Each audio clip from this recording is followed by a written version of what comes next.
What's up, everybody? It's your boy DJ Phanatic Beats at BeatStars on this day, Sunday Sound Show. Let me know if you can't hear me, because I think audio is working, but I can't hear myself. But anyway, it's a pleasure to be here to do this show. We are live. Yes, I see y'all hanging out, man. A lot of familiar faces or names and whatnot. Cool. Thank you. Appreciate that, Bufo. Right on point, man. There's something I was going to say. Before I forget, before we get on to the show and introduce our guest today, I got some announcements to make for y'all right quick. Cool, thank you. Thank you for letting me know. And of course, shout out to the whole BeatStars family. It's an honor to be, hosting the Sunday Sound Show. And, much love to the fam, man. I can say so much to the fam, but this is awesome. I was actually just fighting my microphone for some reason. Watch this.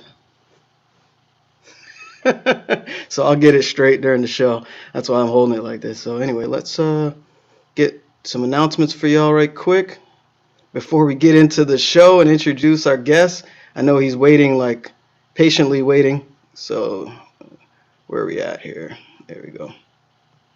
Cool. And looks like I'm still on camera. Cool. All right. So let's see. Bet. Okay, so just one announcement today for the community. You can join our interactive Q&A and learn more about the legal side of the music industry with attorney Kyle Brown, shout out to Kyle Brown, and Jessica S., co-founder and CEO of, I believe it's pronounced Cosign. So, and shout out to Jessica as well. Don't miss this free, I repeat, free learning event. It's May 6th, 1 to 3 p.m. Eastern, and make sure you RSVP. I'll put the link, let me see if I can copy the link. I'll put the link right here so you can RSVP to that link as well. And I most likely will be attending this as well because, it's extremely important to protect your music. So let me drop that in there. Somebody said whoosh. What does that mean? Anyway, RSVP to that link right there. So anyway, here goes my introduction. You ready, Reed? No, I haven't added you yet. But this our guest today for Sunday Sounds. I met him a while back. He's a very strong supporter of the community. Dope beats. He has some really good questions, and funny guy, and just I don't know. It's very unique, and I appreciate him being a part of the community. Always, lifting people's spirits up, and also just being who he is. And I thought it'd be really awesome for y'all to get to know him on this show one-on-one, and also, tune in to the awesome music that he's been making. And like I said, he's funny, man. So I'm sure he'll have a lot to say on this particular episode. So let's get it. Today, we have JReed. JReed's knocking to the show. Let me add you. What's up, bro? Yo, can you hear me? Yeah, I can hear you. How's my What's up? how's my volume? Am I good for the mic? Uh, A little quiet? yeah, Yeah, it's a little quiet. How's it now? Better? That's better. Okay. Eh, Cool. Yeah, this boom stand is crazy, man. It's never done that before. There we go. All right, man. So now that we're straight, what you got on your shirt there, man? Is that like This your is gear? no, it's Deadpool. Oh, okay. Yeah, I'm a big fan. I'm a big fan of the of Deadpool for sure. Yeah, I'm been a comic fan like forever, like way back when before even like the Avengers started, before the Iron Man movies, before all the big budget films. I'm Probably not gonna like say how far back. probably like before I was born. Uh, maybe, maybe. No, but hey, that wasn't even I'm such a superhero Marvel. I'm like such a nerd for that. I don't care if it's cheesy, I don't care if everyone hates it, I probably love it then. So Yeah, man. Well, I get inspiration from it too. Like the movies inspire me to like create, because I like stories, and those type of films have really big stories. You have a journey, you have a destination, you have someone winning, someone losing. It's inspiring to me. I Yeah. So agree. it's been a while, man. Nice hat. Thank you. You know, I had to rep. Yeah, man. Yeah. Let's introduce you. Well, we met. I think was it over a year ago at the BeatStars meetup, probably. Yeah, it must be maybe closer to 2 years, probably like a year and a half ago. It was, yeah, you were the ambassador at the first BeatStars event I ever went to. And, you know, I don't even know if I'd ever sold a beat online at that point. I think that was like right when I was like, I want to start selling beats and getting on BeatStars. And then, you know, sure as heck, I went to that meeting and you were hosting that. Cool, man. Did I help at all? Like, were you selling a beat? Selling your I'm first beat? I mean, you must have, right? Because I was there and I was catching the energy and I was definitely taking notes. And whether it was a technical, I don't even know if I probably didn't even ask questions or anything the first time. I No, might you have. did.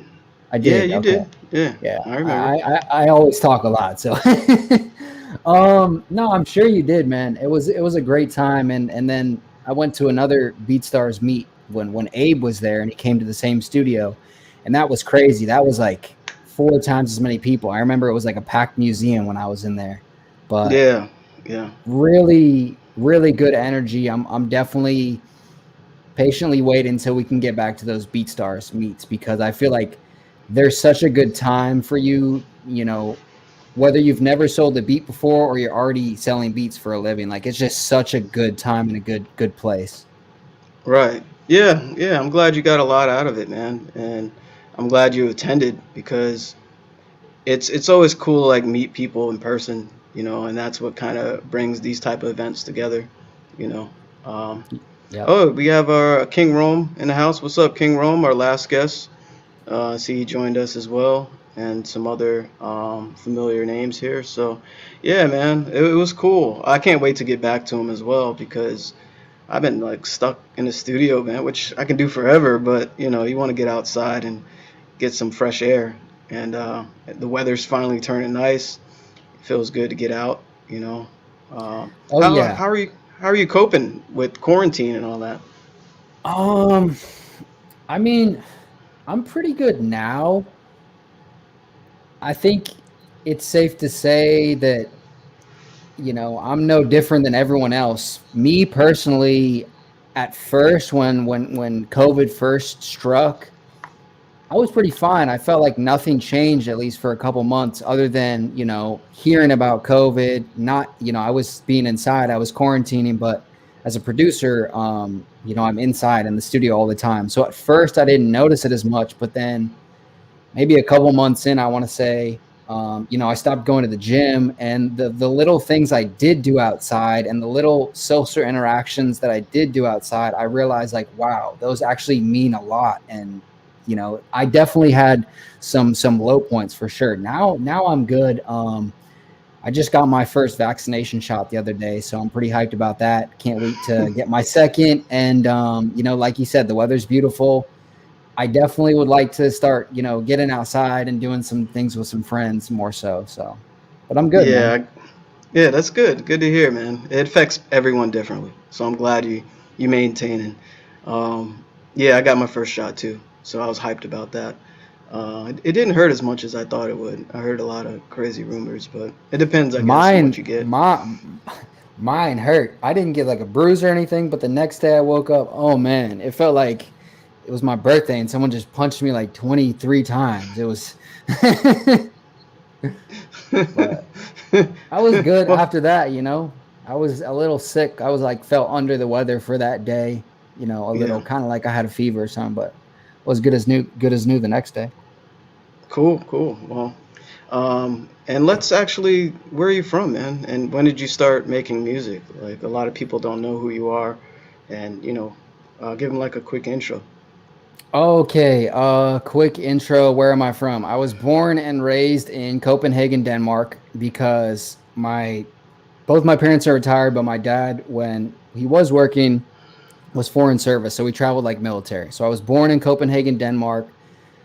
I lived in Ottawa in Canada a few years after that, and then I moved to Virginia, where I am right now, in Annandale, Virginia, for a year. Before we moved, he had another posting in Abu Dhabi, which is in the United Arab Emirates. So I was there for 4 years, like in the middle of the Wow. desert. 4 years out there. Yeah. So I was 6. So from age 6 to 10, I was out there. And then I came back, and we were basically renting the same house that I'm at today, back when we were over in Abu Dhabi. So I'm still at that house. I came back at 10. I've been there since for 13 years. Been here since for 13 years. And music.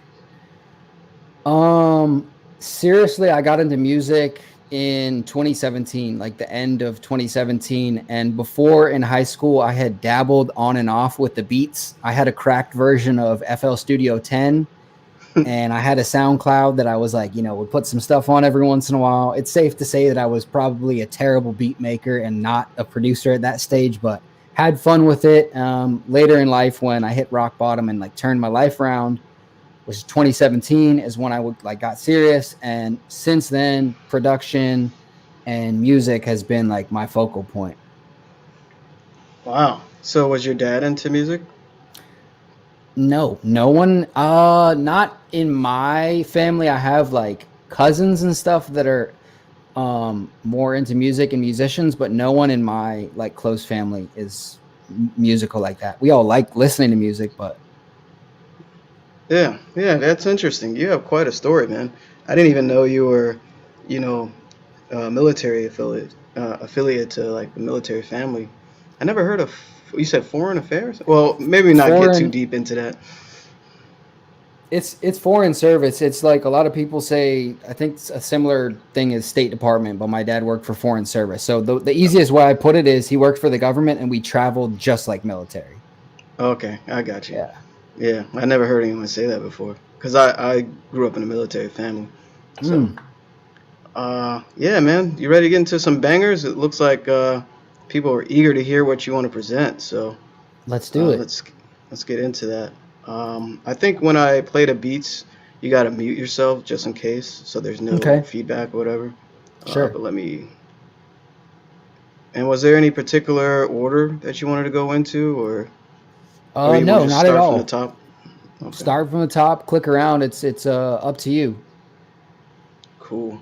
And actually, everybody, you can follow this actual. I'll put the link. Remind me later, JReed, if I forget to put the link to this in the chat, so everyone can access these. And yeah, man. So you want to start at the top here? Sure. And actually, let me share the audio. Stop sharing that.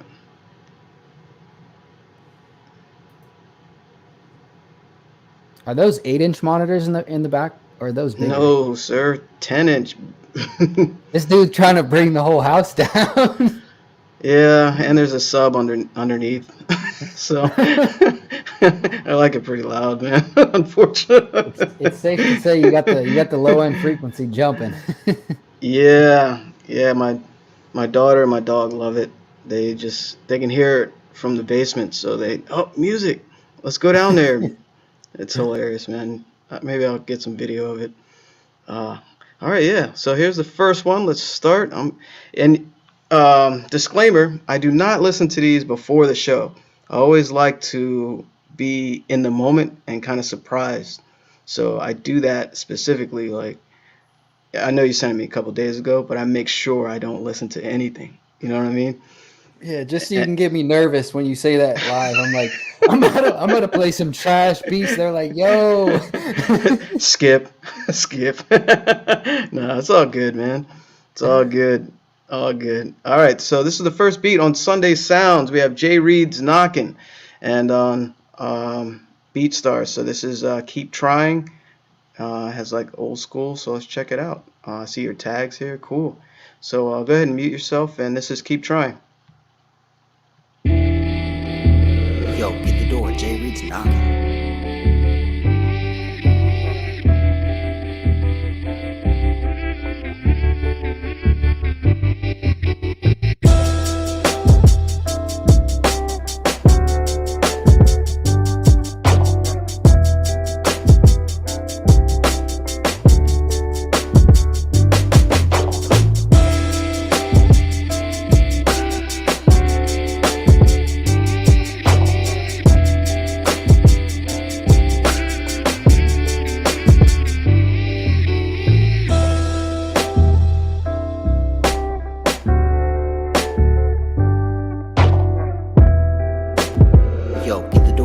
JReed's knocking.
Yo, get the door, JReed's knocking.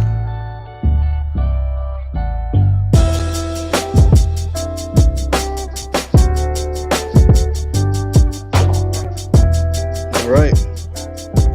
I think y'all can hear me. So again, that's Keep Trying by JReed's Knocking right here on Sunday Sounds. I'm vibing with it, man. I notice you already have access to the chat, so you can kind of see how they're vibing with it. That has a lot of like nice openness to it. The swing is dope. You know what else I hear on that? I wouldn't think Jaden Smith can do that. Yeah. The thing.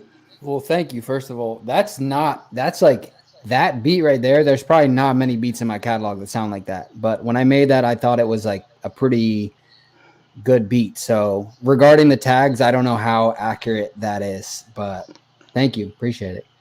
Yeah, for sure. You know what I was thinking is Mac Miller. I can hear him on that because he likes That is, yeah. Rest in peace. Yeah, he likes tracks like that. Yeah, it has a nice vibe to it, man. It's pretty cool. And are you still using FL Studio? I still use FL, tried and true. I, for the longest time have been considering like buying a copy of Ableton because my best friend uses Ableton and I just see so much stuff that I love with it, but I don't have enough time to just like dive in and learn a DAW. So maybe one day, or like I'll learn it slowly from cooking up with him. But yeah, man, FL Studio. I use FL20. Okay, yeah, cool. Both of us do. So yeah, shout out to FL Gang if anybody's in here. Yeah, put your FL gangs up in the chat. We need shout out to all the producers. Sorry, YouTube. Can we get a image line? One of those. What is it, like the yellow pepper? We need an emoji, a universal emoji for the FL Studio. Oh yeah, I saw actually. It was something I was researching. That particular fruit is a combination of fruits, so they kind of made up their own one. It's a hybrid. So I forgot what they call it, but there's an actual official name. I found it somewhere, which is crazy. We got Studio One in the house as well. So yeah, that's what's up. So there's something else I was going to ask you about that beat, but yeah. All right, let's go on. Oh, the guitar. My boy played the guitar, and he actually went to Omega. He studied and got a degree from Omega Recording Studios. Funny enough, Sam O'Javlo, I think that's how you say his name. Yeah, he played the guitar on that. Oh, that's what's up. Yeah, I was going to tell you, shout him out, man, so people know. And how is it having like, live musicians on your beats? Is it confusing to do, or does it help your music, or is it trying? Like, how is that experience having live musicians? Game changing. I think in hip hop and trap right now, a super underutilized thing is like live analog sounds. I mean, I'm not going to sit here and say he recorded that guitar live on top, because he didn't. He sent me loops, but like that's what I want to do eventually, and that's one of the big reasons I'm so interested in like getting really good at piano, because I think there's sort of a lost art of musicianship that dies out a little bit in producing nowadays. And there's nothing wrong with like clicking things in, but dude, there's nothing better than like having like a nice trap beat, but then you got like some crazy like orchestral or real instruments, like with some dude who came on there with a trombone or a guitar and played like a lead on top. Like there's nothing better than that in my opinion in production, and those type of beats make some of the best songs I've ever heard. Yeah, man, totally agree. You know, I come from that era, you know, so having live musicians, you different things happen than what you expected, you know, and you're like, holy crap, I didn't even think about doing that. Yeah, the You, inspiration is off the chain when you get a musician in the studio and you're like, wow, I could only play like 3 chords in C major. And then you got a professional in the studio who go like, yeah, yeah, so especially someone that can play keys. I yeah, can spend 24 hours in the studio. I'm like, just do whatever you want. I can make a beat around whatever chords you make. right, right, right. um, you mentioned he sent you loops. Were the actual guitar loops he recorded first and then sent it to Yes, you? Okay, that's what I thought.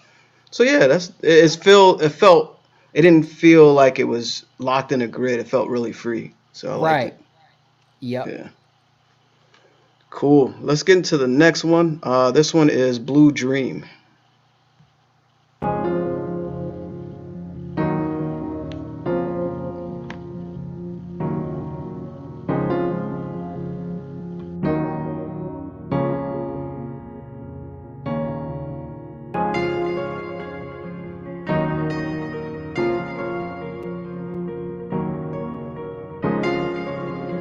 Yo, get the door. JReed's knocking.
Vibes on that one, man. I like that melody a lot, and I noticed you have like a guitar over top of it with that melody. That came together really nice, man. Definitely rest in peace, Juice World. Man, that's a strong track right there, man. What inspired you to make that? Um, I don't know. That type of beat right there, though, I will say is my favorite type of beat to make. Um, in my experience, it's not the beat that I don't know. I have a lot of artists actually that like those type of beats, but I don't know specifically inspiration wise. I just really like those melodic beats. I put pianos in like 75% of my beats. And that one, I guess, just was one of the ones that came together. And I left the drums kind of spacey and, you know, but thank you, bro. I appreciate that. Yeah, I like that beat a lot. I don't know if any artist has really done anything to that beat yet. Yeah, if they haven't, that's a sleeper right there. Well, they know about it now. I just posted it in the chat, so I made sure everybody, sees that link. Yep. Producers, feel free to share that as well. I noticed also the 808 with that kick. Do you sidechain your kick in 808? Yeah, I do sometimes. I can't tell you unless I open up the project. I don't know if I did off the top of my head, but I will. I do that sometimes. I will say I'm kind of like a huge nerd at processing. Like I swear every time I mix a beat, I'm like, all right, I'm gonna take 30 minutes on this beat to mix it because I gotta get it on BeatStars. And then it's like 3.5 hours later, I've like mixed it, rendered it, put it on SoundCloud, listened to my car once. Then I came back. I'm like, I gotta. So I'm a pretty big nerd with the processing. So sometimes I can go overboard, and sometimes I can get it till I'll mix the beat in like an hour. But yeah, regarding sidechaining, I do that sometimes. Yeah, I thought I'll throw that in there because I was listening to it. It sounds like it was the way the kick would punch through. And Yeah, he what went I've been pretty low with that 808, like low tonality wise, because almost it went so low that it lost its pitch in some places. That's why you But got to turn on that subwoofer right there. so you just feel it. Yeah. Yeah, no, that could be a problem sometimes. Sometimes you'll come up with in production, you'll come up with a dope pattern. And you'll be like, but that's too low. No one's gonna hear that, and they're gonna be like, that just sounds kind of bad. Yeah, man. A way around that is just you gotta switch 808s if you run into that, and certain 808s won't actually go too low, even if it's the same notes, which is strange. It has to be. Well, a yeah, frequency because thing. that one right there is distorted too. So sometimes if it's like if you take the 808s that were circulating, like 5 to 7 years ago that really weren't distorted and they were super low, like and didn't have a lot of distortion harmonics. If you try to pitch those up really high, they don't sound good. Right, So right. same thing as if you use one of the newer super distorted ones, they can sometimes sound bad when you put them in the lower pitches, I guess. Yeah, got you, man. There's something else I was gonna say about that. But anyway, yeah, we got some music to get through, man. So let's get to another one. And halfway through, I'm gonna run and turn off my heater because I'm starting to sweat. So I don't know why it's so hot in the basement, man. So, side note. So this is Tropicana. Oh, I like that. yeah. This one, I'm gonna tell you guys, this is the oldest beat that made the list. Sometimes when you make beats, you'll have one beat that's super old. That's it survives the test of time. This is one of those few beats that I don't know, might be 2 years old right now, but I'll let you guys be the judge of the quality. Yeah, and thanks for that disclaimer. Let me speak on that a little bit. I had beats I made 6 years ago, and they sell for exclusive, or like people are fighting over them. So it doesn't matter. Like I know, like in our heads as creatives, we're like, yo, that beat is old. I don't know why I did that. Whatever. But one man's trash or woman is another man or woman's treasure. So just because it's old and you feel like I'm better than that now, to someone else it means something to them. So just want to add that in there. Agreed. But yeah, man, excited to hear it. Tropicana. Yo, get the door. JReed's knocking.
Reed's knocking.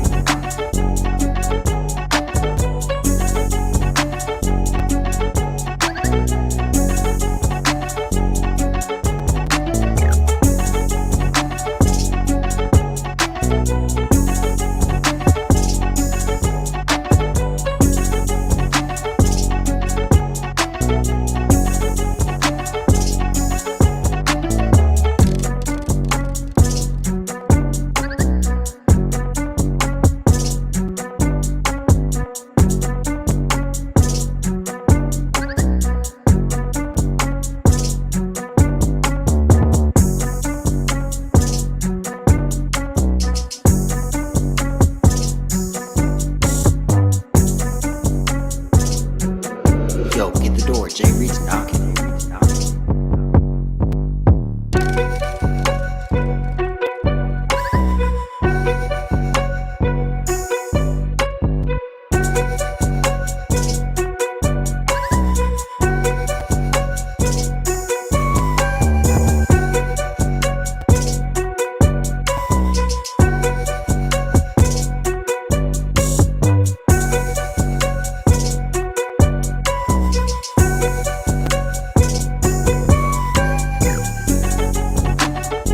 Hey, hey.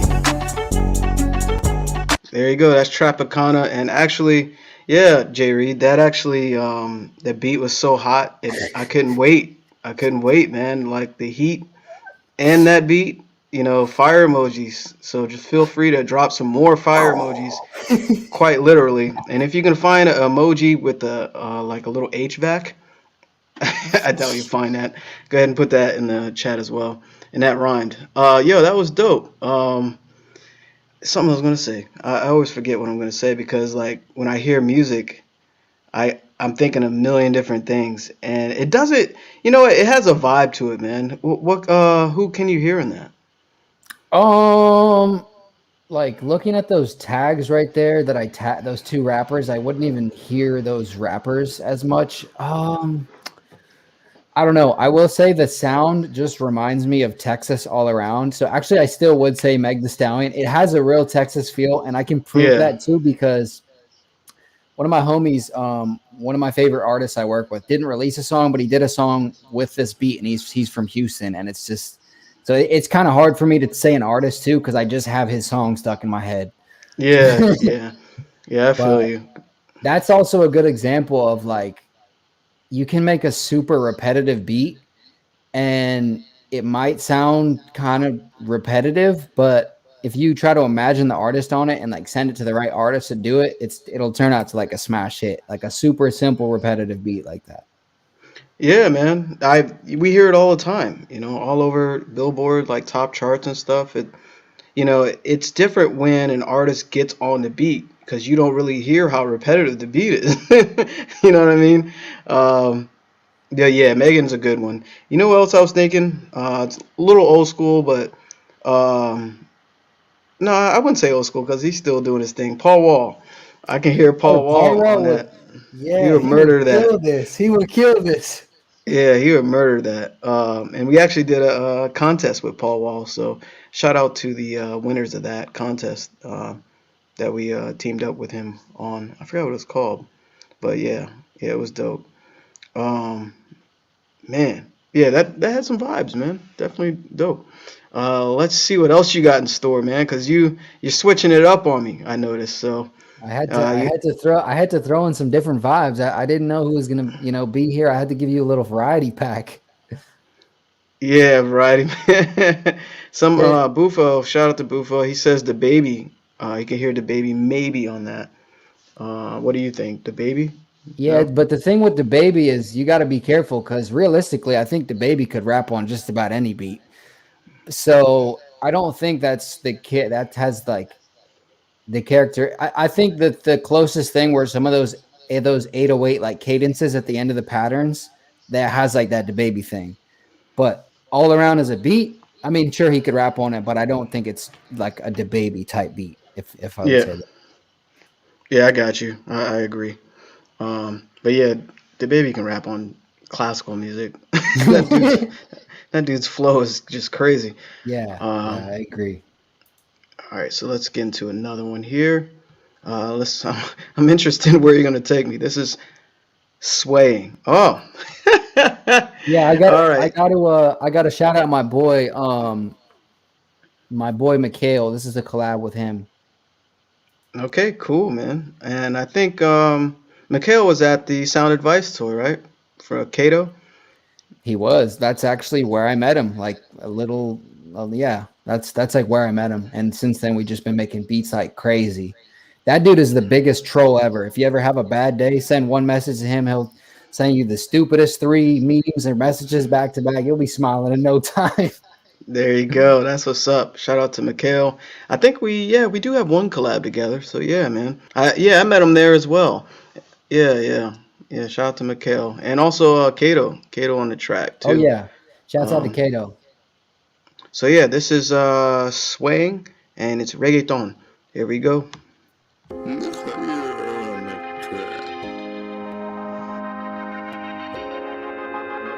Yo, get the door. JReed's knocking.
All right, that's Swaying by JReed's Knocking on Sunday Sounds.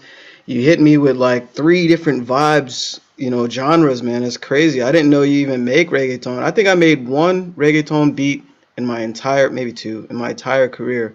And yeah, that's dope, man. What inspired you? You just want to make something different that day?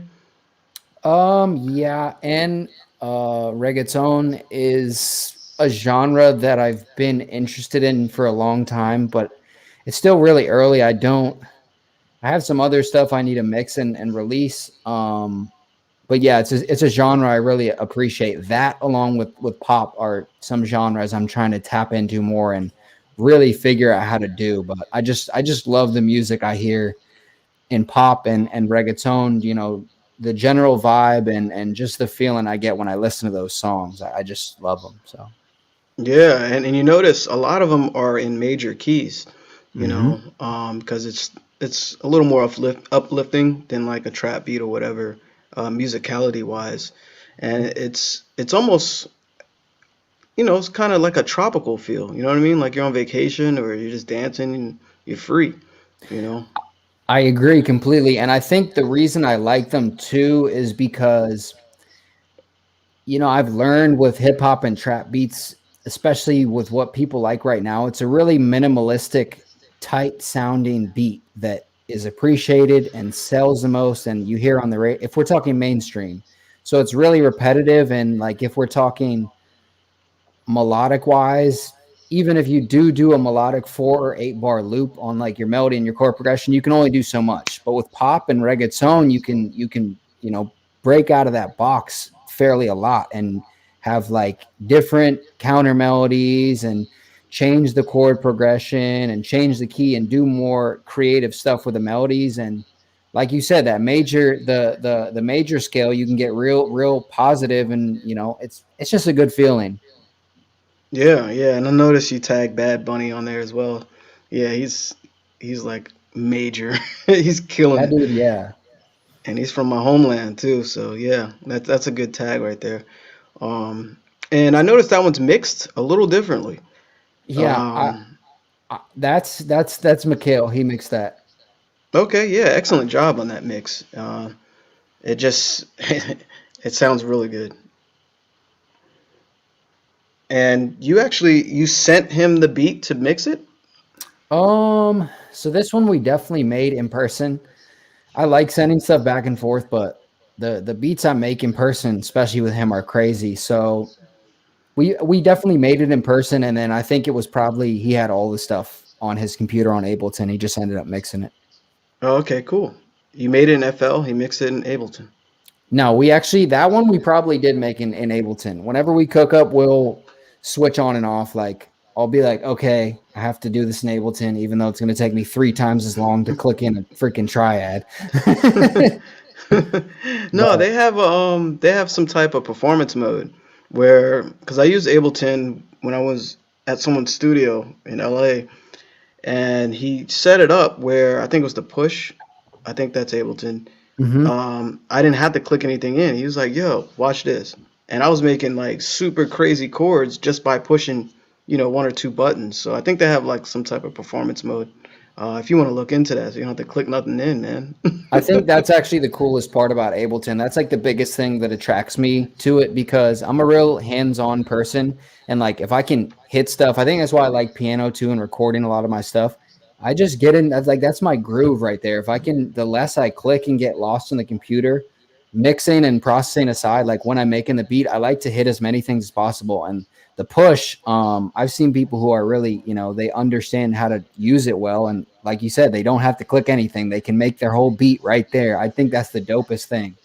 Yeah, and the closest thing that ImageLine got to it is the Akai Fire.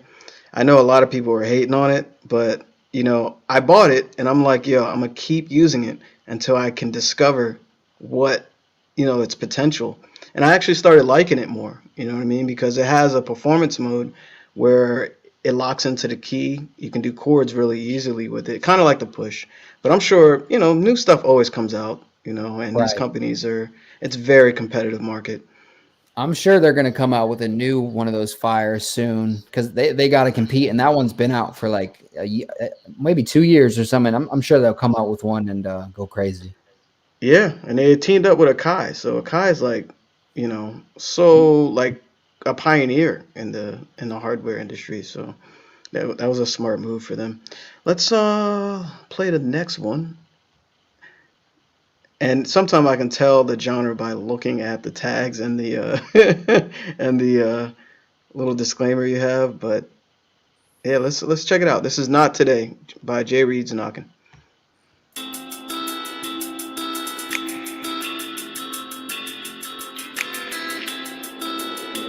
Yo, get the door, JReed's knocking.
Nice, nice. That's not today. Yeah, I like that one as well. I can tell you like guitars. You got guitar in that one as well. I'm Yeah, I gonna just give that a like and repost for you, bro. bet. There Thank you go. you. Yeah, I Yeah. really like melodic, like uplifting stuff with a lot of harmonies and guitars. You can do that really easily. Yeah, and I noticed you also had like the 808 slides going on in the back. I'm a fan of those too. I was a fan of those way before this drill era. I definitely I love yeah, I think cuz like you take your 808 and then you're making it like melodic literally by sliding a harmony. I think it's the coolest thing. But thank you. I Yeah. appreciate it. Yeah, man. Yeah, definitely. You're welcome. That one, I don't know. That sounds like a smash to me. Like you get the right artist on that. That beat is crazy. I was gonna ask you, how'd you get your producer name? Um Funny enough, so I think the biggest inspiration from my name before I ever produced it all, I was really into like Action Bronson and Riff Raff. I just thought they were the weirdest, dynamic, funny. Like I honestly think Riff Raff is still like such a dope rapper. He may He is suck at dope. kind of freestyling sometimes, but like if you listen to him and actually listen to what I'm saying, listen to what he's saying, there's no one that is even close because he's so creative, like in what he does. There's no one who's similar to him. I think it's the craziest thing, but long story Hmm. short, he used to be best friends or really good friends with what's his name? Who did I just say? Action Bronson. And Action Bronson has a thing in one of his famous songs where he's like, "Opportunity be knocking, um, let a motherfucker in." And that Hmm. was that was like my one of my biggest inspirations because I'm a big optimist. Can I cuss on here? Go ahead. You already Okay, did. So yeah. No, no, because I think you can, but try to keep it limited so we can keep it on whatever. I didn't know how to censor that. No, I won't cuss anymore. But Okay. that's what he said. That's the lyric. That's what he said. And I'm a big optimist, and that saying right there was I was just like, okay, so I like instead of I want to be the opportunity. So I was like, JReed's knocking, kind of like knocking at your door. I'm the opportunity awaiting. That's kind of like the biggest thing, honestly, for me. Awesome, man. I actually Yeah. didn't catch that. I was thinking like the beats are knocking, Well, like the that's why I slang go. word. That's kind of like the pun, where most people probably think it's like that. So I feel like it works well like that. Yeah, man. Yeah, it's definitely dope. Now you break it down more, and I'm an Action Bronson fan. What's the name of that song with Chance the Rapper on it? Why you gonna hit me like that? I don't even know, but I know Why exactly you what you're talking gonna? about. Yeah, I think it's called Roller Coaster. I don't know. But anyway, I used to play that song almost at every gig. I didn't care if people knew it because it was just a feeling about it. He's a funny dude too. He's a And really dope artist too. he's extremely talented, and I think he's a chef too. Yeah, I think Um, he was like a pro chef, and then he was just like, I want to rap, I guess. yeah, yeah, but crazy, crazy. His TV show. Yeah, you know it's funny. I don't even know if I can say that, but I think I had some music pitched for his TV show, which was Bufo just mentioned. So, which is an awesome thing. Hopefully it Yeah, that lands. is dope. Yeah. Let's get into some more music. We can talk forever, man. I always go over time. And speaking of talking, let me actually say our announcements again. For those that joined us after the start, it's all good. This is about protecting your art. It's about licensing and copyright webinar. It is a licensing and copyright webinar. You can join our interactive Q&A and learn more about the legal side of the music industry with attorney Kyle Brown and Jessica S., which is a co-founder and CEO of Cosign. So don't miss. It's a free learning event on May 6th, 1 to 3 p.m. Eastern Time, and you can RSVP at the link that I shared earlier. If you just joined, I will share it now. And this is definitely a must, learning how to quickly copyright your music, which is extremely important. A lot of people take it for granted. Um, and it's nothing like protecting, what you worked so hard on. There we go. So that link right there is what you RSVP to. Any type of feedback or advice about protecting your music, Mr. JReed's knocking? Well, I'm definitely not an expert at this. Okay, I'm gonna give because I can't speak on any expert advice on how to. Well, okay, so I'll say this: register with a PRO like BMI or ASCAP. That's a must. And then and then register with Sound Advice so you can collect globally instead of just domestically.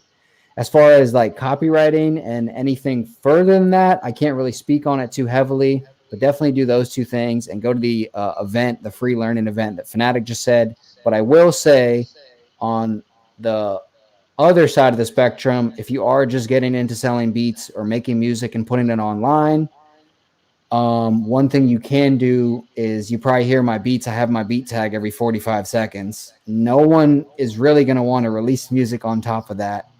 So that's going to stop them from stealing your music.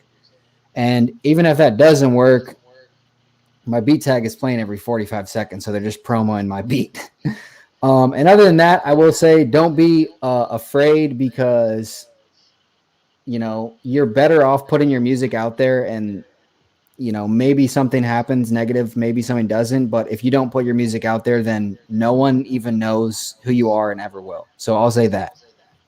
There you go, man. I had hundreds of producers afraid to put their stuff out there, especially because of theft and stuff. And that's why it's really awesome that BeatStars has like an auto tag. Even if you don't have your custom tag, it tags your music because people, download it for free or whatever and they perform over it. So that way it protects it in that sense. And also it's free advertising if they still take it, because they have JReed's knocking all over the beat. Also, copywriting your music is important. Everyone has a different method. Some people do it every time they release a beat, which can be exhausting. Some people do it in bulk, maybe once a month. Some people do it quarterly. Some people do it annually. Copywriting your music, definitely join that webinar because Cosign makes it a lot easier to copyright your music. And that way everything is protected. So yeah, check that out. It's definitely dope. Bufo did mention the opportunity section. Let me just highlight this. Please remind people to visit the opportunity section because folks be forgetting all the time and then complain they missed out. Bufo, you have no idea how I know that firsthand. Always, like, for opportunities, don't wait to the last moment. And don't like show up an hour before the deadline and then try to, you know what I'm saying? Like opportunities come, we have really awesome opportunities. Make sure you attack those, not attack, but submit early because, in the real, like in the industry, sometimes opportunities just, they come and go. You can't wait and you can't sit on it. So I'm actually putting that link right in the comments, and you click on that. Once you're logged in your BeatStars account, you go straight to the opportunities that are active as well. And you get to see all the awesome stuff that's there. So yeah, thank you for mentioning that. Did I talk too much on that segment? No, I think you're good. Everyone could, the opportunity section is solid. Oh, my bad. I clicked wrong. There we go. All right, man. So yeah, let's get to some more music. Let's see. Big Bombs. Crazy. Here we go. Yo, get the door. JReed's knocking.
Big bombs.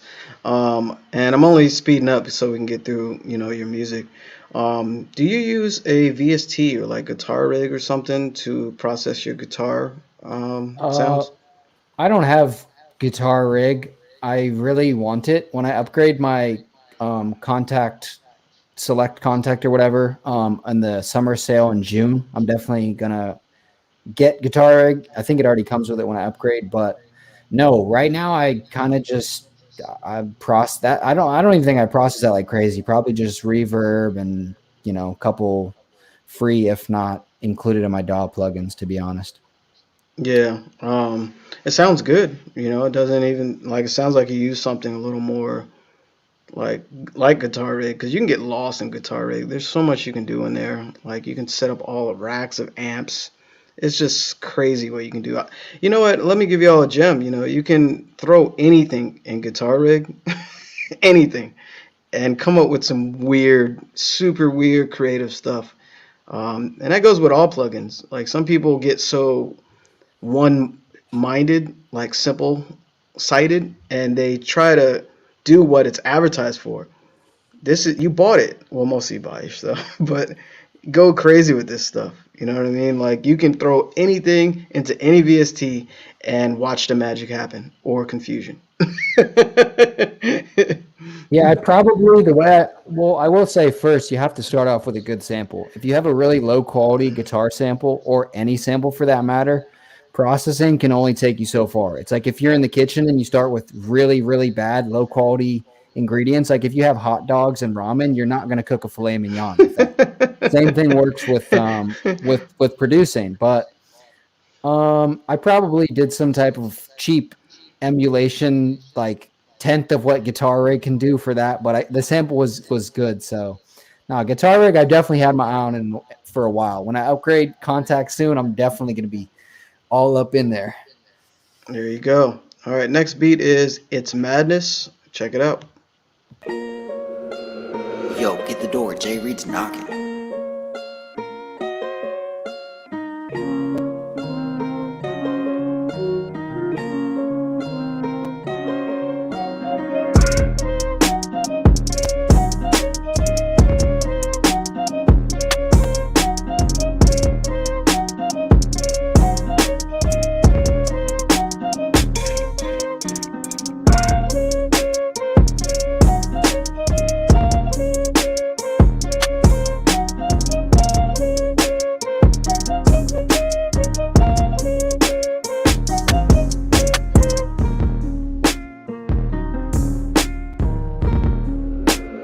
Yo, get the door, JReed's knocking.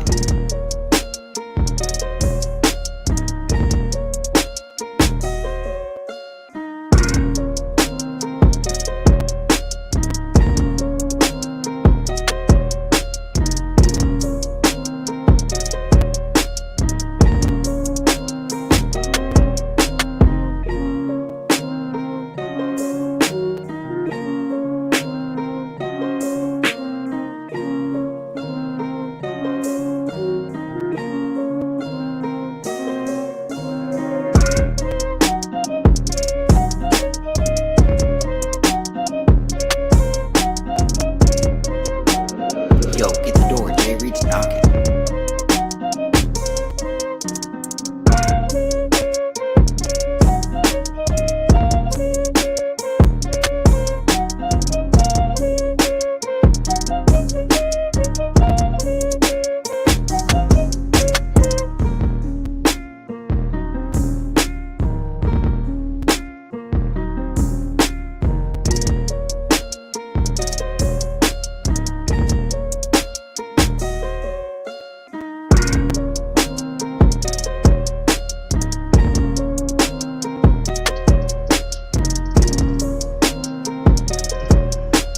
Yeah, that's It's Madness. Yeah, that one is definitely dope. I was vibing with that. I put that in the chat for everybody. Um, Thanks, bro. yeah, I can hear. Yo, you're welcome, bro. I can hear Joyner Lucas definitely on that. He would not Joyner is murder a that beat. beast, man. Joyner is a beast. Yeah, he's crazy, yo. Um, Man, yeah. I like that whole beat, man. I wanted to play the whole thing, but that one's definitely that's fire right there. That actually sounds probably different than most of what you shared so far. Were you like in a different space or something when you made that? I know you're in the I'm heat, man. Thank you. I'm sure I was. Yeah, my main style is not like those super hard hitting, aggressive, darker stuff, but every once in a while, I guess I'm in the mood and I'm just like, I want to make this slap. I want to make, but I think I can't exactly remember the melody, but that melody gave it a lot of bounce for the rhythm. Um, it might have been one of my friends playing like a flute or something, but and I think I might have like chopped it up in slice X to give it that real gritty, tight, and bouncy feel. But thanks, man. I'm a big fan of that beat too. I'm waiting to find the right artist for that one for sure. Yeah, definitely feeling that one, man. I noticed you've been responding in the chat there. Like, how important is it for producers to respond to like comments and people that, you know, good or bad, like respond to your music, like social media and actually on the BeatStars platform as well? How important is it to communicate, with uh, the world? I will say as long as it's not spam and it's literally someone saying something, regardless if it's negative or positive, you definitely should respond because business is. I'm not going to sit here and say you have to be like personal friends and become best friends with everyone, but business and business relationships are, very similar to a personal relationship, and reaching out and showing people that you care and at least acknowledging them and, thanking them or taking their criticism goes a long way. And it may be really annoying some days, and it may take a lot more effort than for me to sit here and not acknowledge anyone in the chat. But I guess I'm also just blessed that my personality. I'm super grateful that people interact and listen to my music and want to say something. And I'm never going to take that for granted. Like if you say something to me, negative or positive, I got to respond. But even just on a business standpoint, super important for social media, for BeatStar sales, for all that stuff. Yeah, man. Yeah. You can actually, even people that may say something negative, you don't have to respond negatively because a lot of times a negative is just compounded negative energy. So what I'll do is just say thanks for listening, or appreciate it. And it depends how they receive it because some think I'm just being a jerk, just saying whatever, you know, they'll say like, "Oh, now you're trying to sound condescending." You know what I mean? Just by saying thanks for listening, but I'm genuinely saying that, or thanks for your feedback, or whatever. And sometimes when you say just that, they might like the next beat you post, and then they'll buy it. I've had Right. experiences like that. I'm like, yo, you hated on 10 of my beats. I almost blocked somebody, but he still bought Right. a bundle. You know what I'm saying? Like a That's lot of funny. stuff. That's funny. Yeah, Um, so just no, thought I'll share that. I respect that 100%. I don't want to get super off topic, but if anyone in the chat knows who Gary Vee is, he has a huge social media marketing company. He's kind of like a mogul in the whole social media era, and one of his whole things is like deploying empathy. And if you think about it, like if someone comes onto your page and is hating on your stuff, it's like they're really usually in a bad spot, and it usually has more to do with them projecting their negative emotions on you. So I agree with you, Phanatic. I do the same thing. Like if it clearly someone is just hating, I'll be like, like sometimes I'll even acknowledge the hate and be like, okay, I'll see, I'll like really acknowledge it and say thanks or whatever. Um, but I think that's just like because I don't want to let anyone bring me down like that. Then that's when I lose myself. I feel like so if someone comes on my page and hates on my thing, I'll be like, thanks for listening. Or sometimes they might just have approached me the wrong way and they kind of sound like they're being really, disrespectful, but they might not have meant it that way. And I'll just take the constructive criticism and run with it. But I'm never going to base my whole, I'm never going to get down and like flip out at someone too, because that's my business too. I don't want, that's just immature on my part then. Yeah, yeah, definitely. And I don't respond to every negative thing. I just can't, because No, of it'll course. yeah, Sometimes you got it's to a block them, bro. I'm not going to sit here and say I'm amazing. Sometimes like you just see someone that's just like, all right, you're blocked. Let's be real. Yeah, Like, so you can't, you know. yeah. I blocked many people. It was just total disrespect. I'm like, okay, keep that over there. I'm gonna The keep working. the worst is when you wake up and you got a few emails and it's like, you'll buy these beats. Da da da da da. Da. It's like, bro, like I don't even really Yeah, rap. You got the wrong email. You just scraped a bunch of emails on Twitter. I'm not gonna buy yeah, the beats. I just block them immediately. Like, yeah. It's pathetic. Yeah, it's sad what spamming has turned into. Here, let's get into the next one because I can talk forever on that. This is sliding. Check it out. Oh, different Yo, tag get the there. door, JReed's knocking.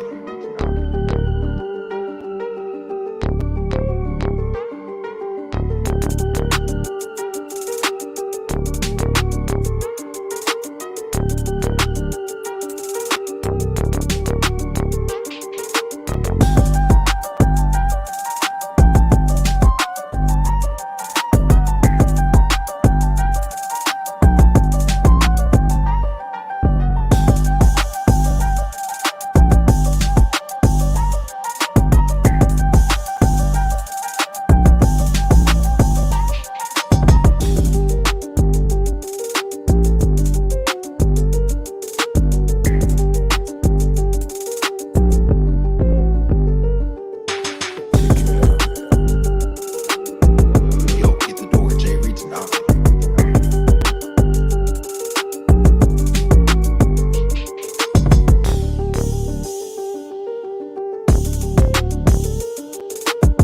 Yo,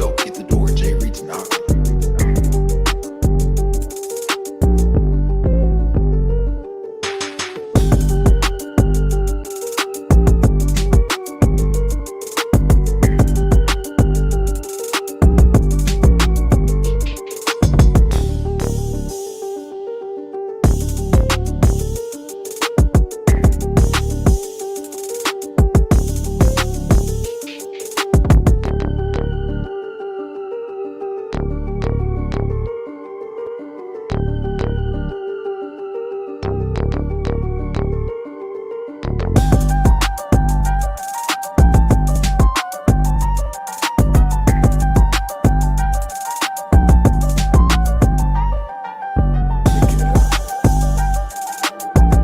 Yo, get the door, JReed's knocking.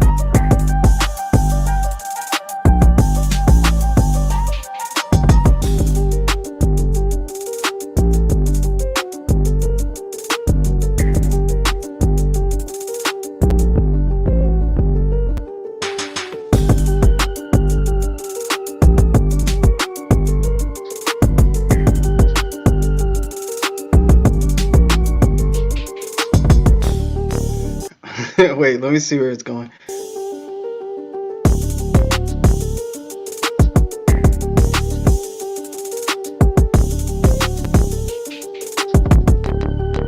Yeah, a little change up there towards the end. Yeah, that has almost like an old school vibe to it, a little bit. Um, that's also another beat where like nothing. If you go through my whole catalog, that's probably like the one beat that sounds like that. There might be a couple that have similar vibes, but got you. Yeah, I have beats like that.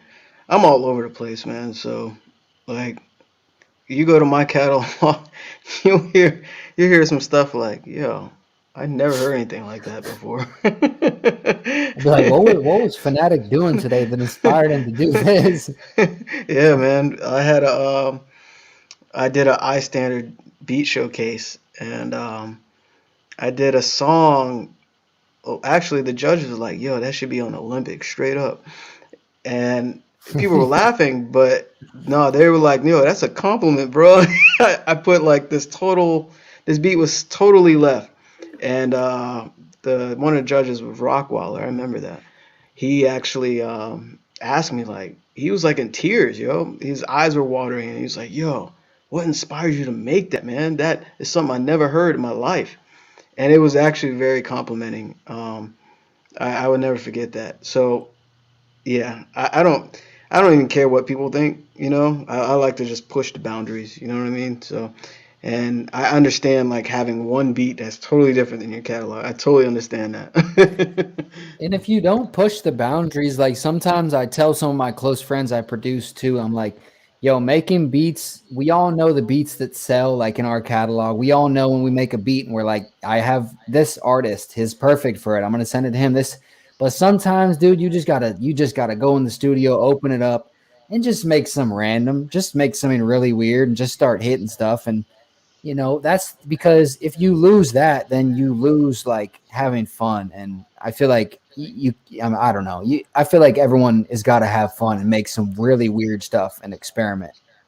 Yeah, man. You hit the nail on the head. That's perfect advice. Is having fun about making this music. Some people just focus too much on money, and they lose the joy, unfortunately. So it's about being free and enjoying the process. Yeah, Heck yeah, bro. And I think, believe it or not,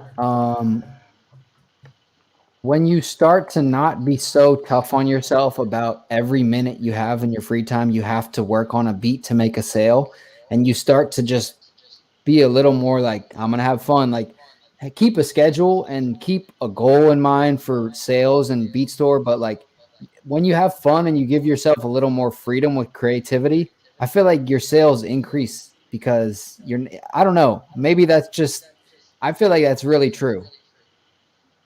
Yeah, man. It's crazy. I agree with that. I was cutting my yard the other day, and I got a beat sale. Had my Bluetooth headphones on, so I can hear the cha-ching from my phone. You know what I'm saying? And I noticed like I'm enjoying cutting my yard. You know what I'm saying? So like being in that state of like I knew I had to make mad music. I know my schedule. I'm very, very like insane with my schedule. And I'm like, yo, I'm like 4 beats behind, bro. I'm like, whatever. I'm gonna cut my grass. I don't even care right now. I'm happy I'm cutting the grass. It's nice outside, and I got a sale. You see what I'm saying? And I Yeah. miss like mad beats. So sometimes that doesn't even matter. We're all in our head about it. Also, I see Buffo in the chat talking about, it's less stressful. That's really important too. Like, okay, so let's say you focus on, like, you get home from work, you work 9 to 5, you get home and you're making beats like all night and marketing all night, and you do that for like a month, and you increase your sales, right? But is it worth it if you're like stressed out of your mind, you're like lacking physically, you start gaining weight, you're not spending enough time with your family? Like, is it worth it? So there's that too. And I feel like, and then you burn out eventually on that. So I feel like it's just not worth it. It's not realistic. Yeah, man. I know a lot of people that burnt out and they're stressed out, but and money doesn't bring you happiness. It really doesn't. Nope. It doesn't matter how hard you work. Sometimes you can't force things, man. So anyway, we can have another call about that. Let's get through the last two here. This is Countdown, and let me actually share the screen so you can see it. And again, this is Sunday Sounds with JReed's Knocking, and this is Countdown. Check it out. Yo, get the door. JReed's knocking.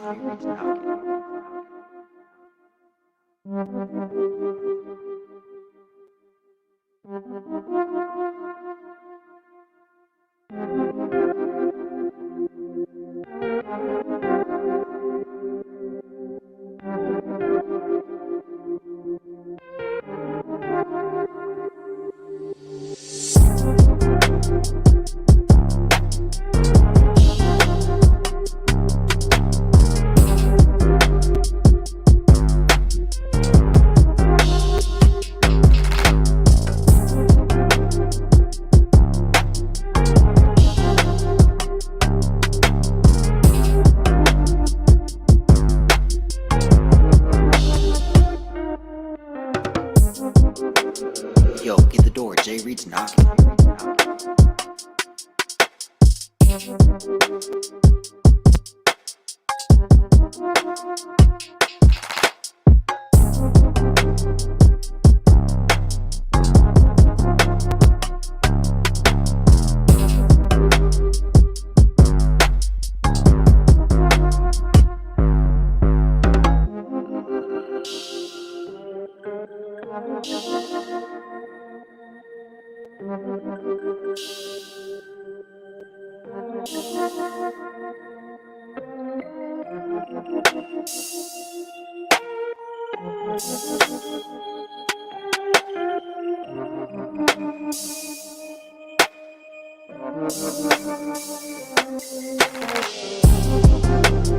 Yo, get the door, JReed's knocking.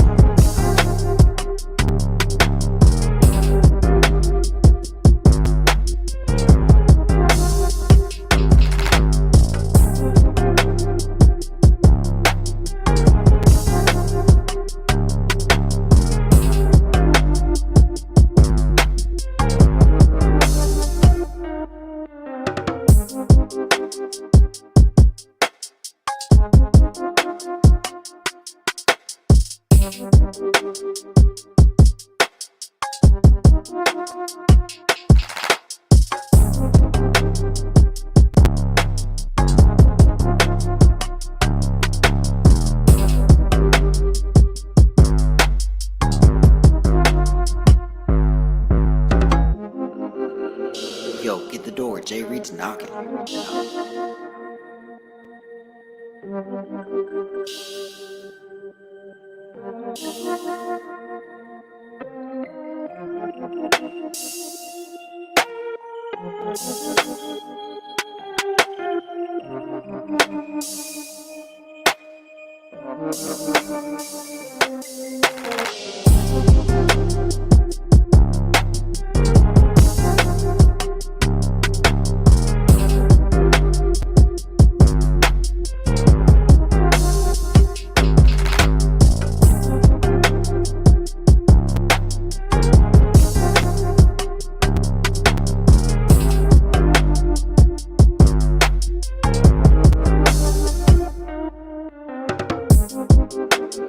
Yo, get the door, JReed's knocking.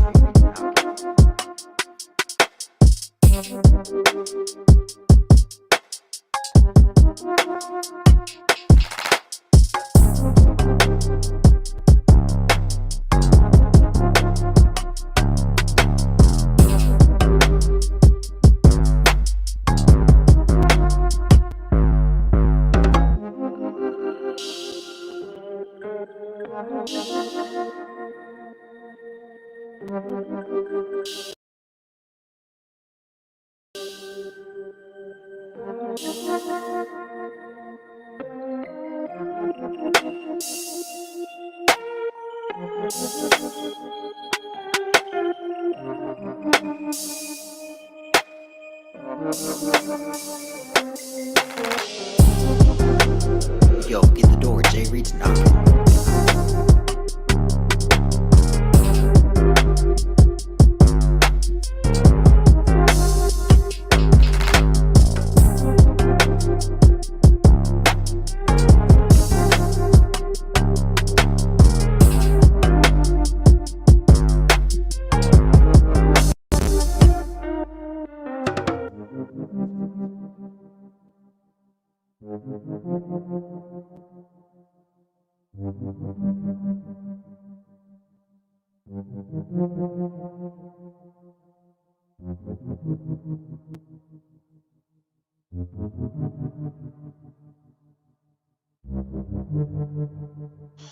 Wow.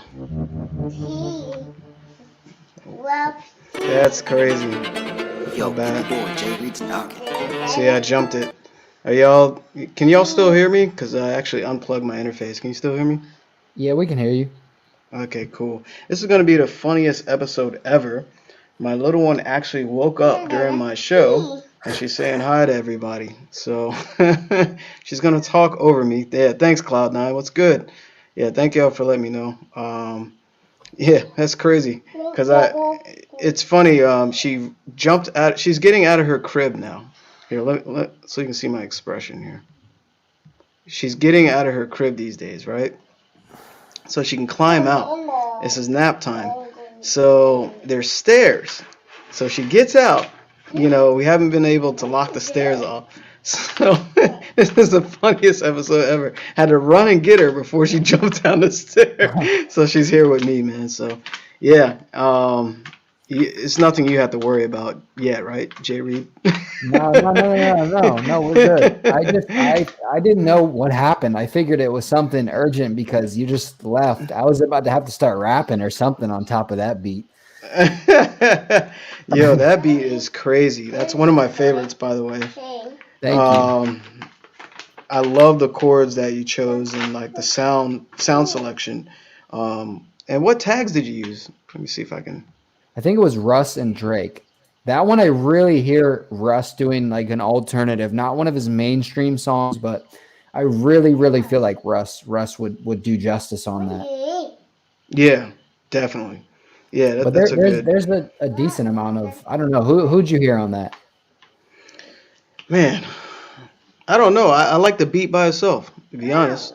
And when I do like it like that, it's special, you know, because whoever goes on it, it's just icing on the cake, you know. When I hear a beat where I just want it, thank you. Yeah. When I hear it by itself, it's just, you know, those are usually the ones where you're like, you hold on to until somebody gives you a big exclusive or you send it to a label, whatever, man. That one's special, you know. When did you make that? That's definitely more recent. Definitely more recent. I feel like that sound right there is a little bit of like my sound coming together and transcending, but also, you know, being cohesive and like my older stuff blending with my new stuff. I feel like that beat right there is a perfect example of that. Yeah, man, I can hear your growth with that. And it seems like you were open to trying something different, you know. And that's what I felt. Because it's not a typical beat, you know. It's like sometimes you get those ones where it's just you just making whatever, you know what I mean? Right. And that's kind of what I got out of it, unless I'm mistaken. No, I appreciate that. I feel like that's kind of like, I don't know, that's kind of how I see it. Like when I listen to it myself too, it's just, it has those similarities to a lot of stuff you may hear, but then there's also tons of stuff that's like different. So I'm glad that the expression, like it, you know, you hear it that way too. Cool, man. All right. Last but not least, and I see why you saved that towards the end. That was actually one of my favorites. And you heard Lockdown start on accident, but yeah, let me share that one. Believe it or not, I did not do that on purpose. Okay. But I see my accidental playlisting skills have paid off right here. Accidental playlisting. Hey, you know what? That happens in beats. You know, when you're producing and all of a sudden, you know, you did something you didn't want to do in a beat and you're like, yo, that sounds good. You know what I mean? So there's that one that just played. What was it called again, JReed? It's a countdown?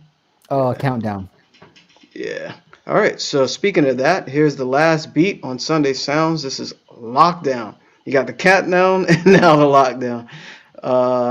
Requires bars. All right, let's get it. Let me rewind it so you can hear it from the beginning.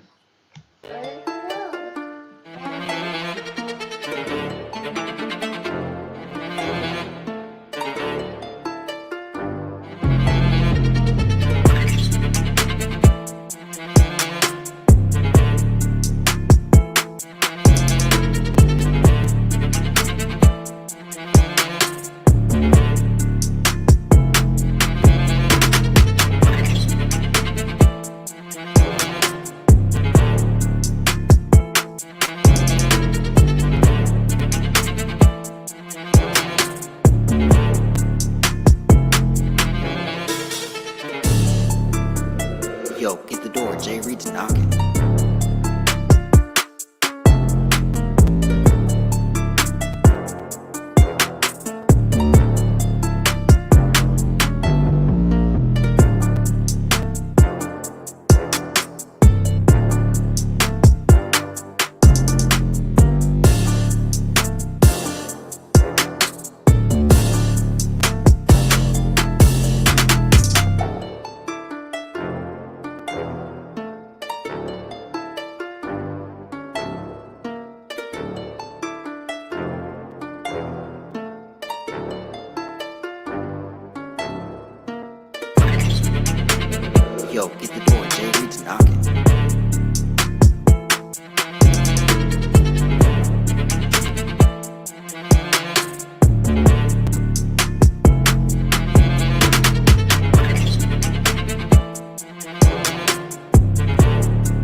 door, JReed's knocking.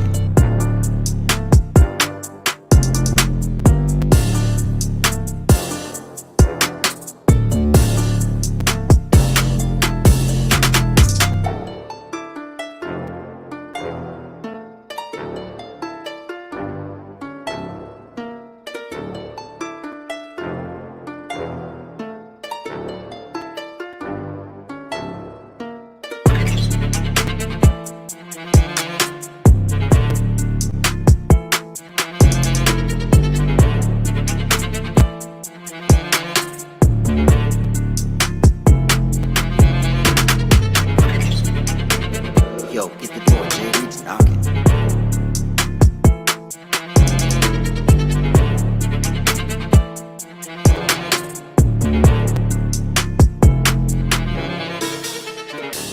There you go. That's JReed's knocking on Sunday Sounds on BeatStars, and that last one was Lockdown, and that is a banger. I think you were saving those two for last. Was that another accident? Yeah, I'm not lying. I think I added them to the playlist because I think they were just at the top because they're the most recent ones.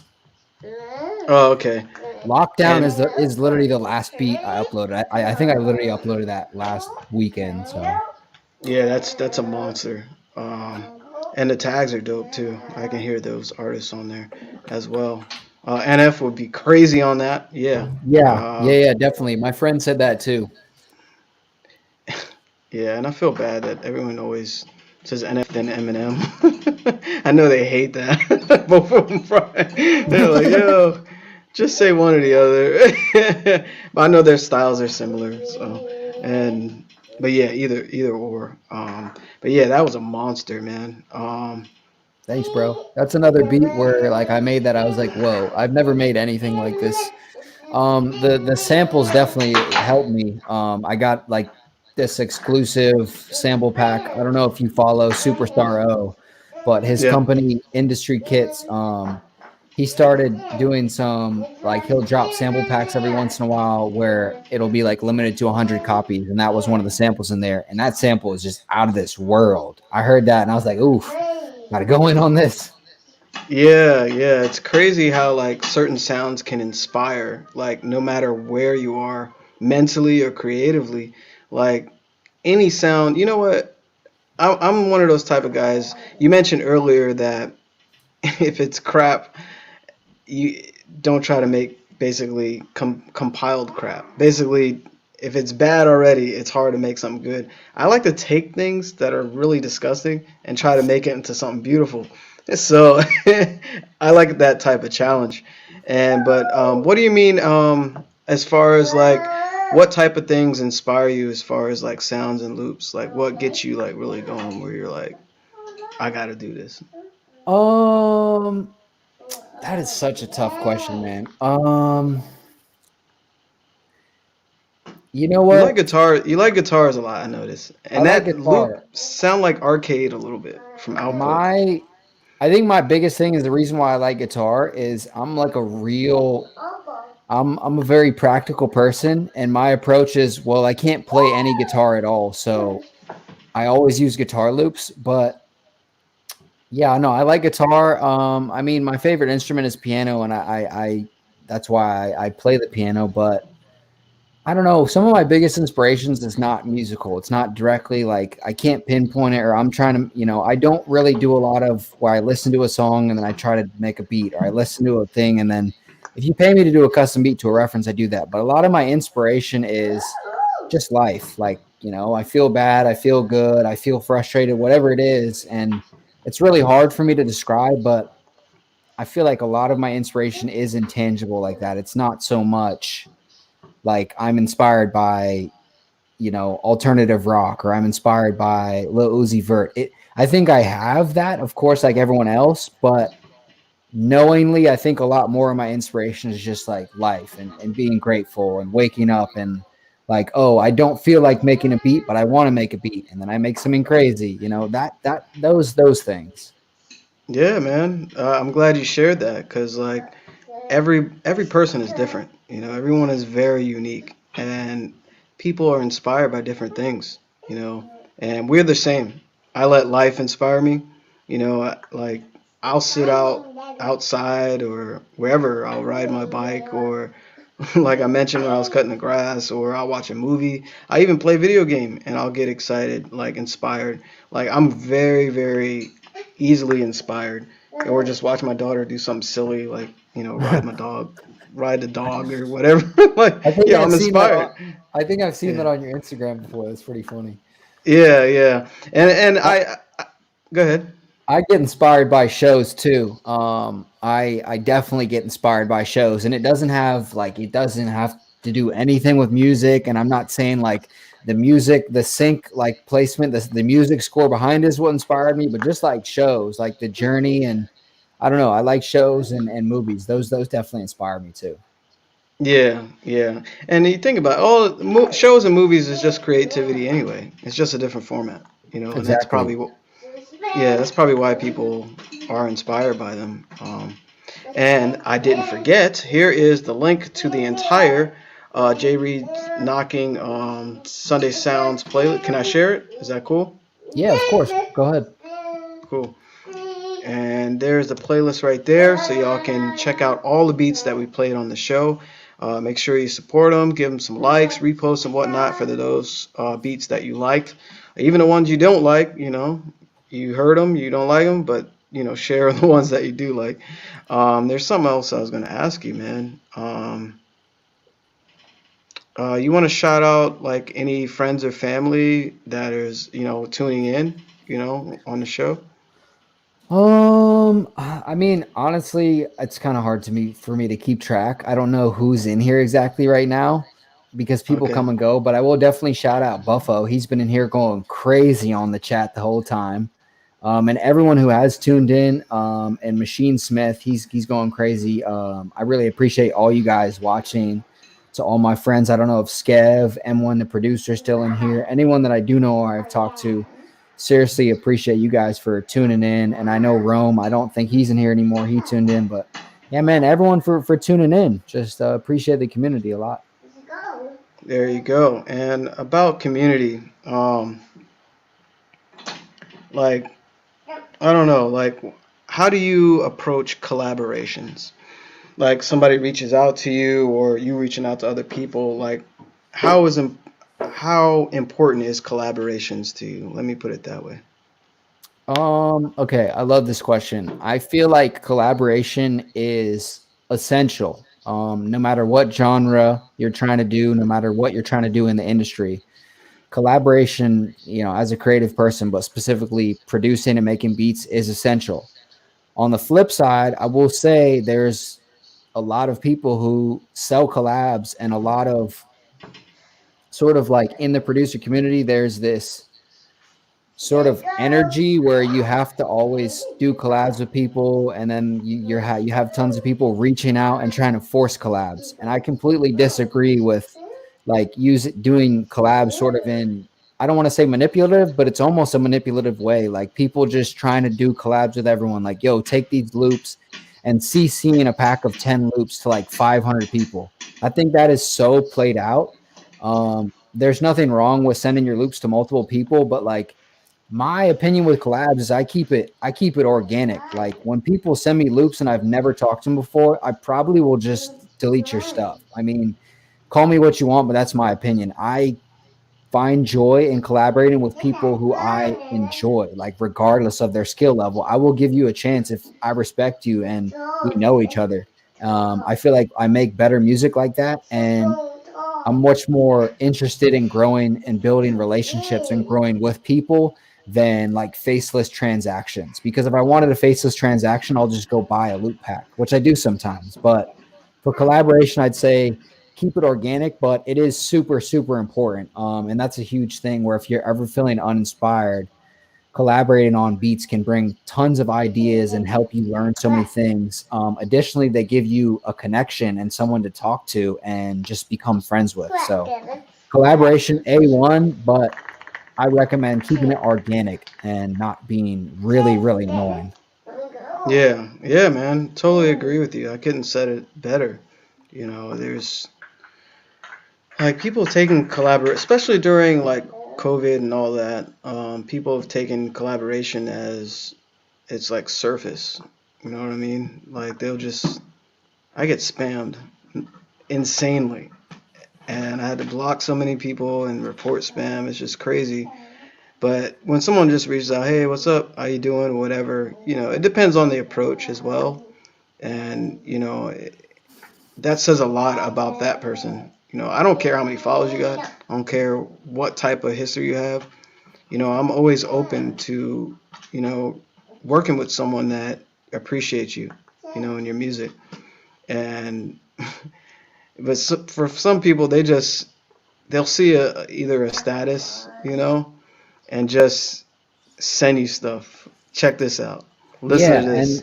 and that's like transactional, bro. That's like you're viewing music and collabs as a robotic gesture. Like, oh, that is my way in, as if this were a game, and I have to do that to strategically place me at an advantage. Like, I can't. That's not it, bro. It's called thirsty. Just be exactly.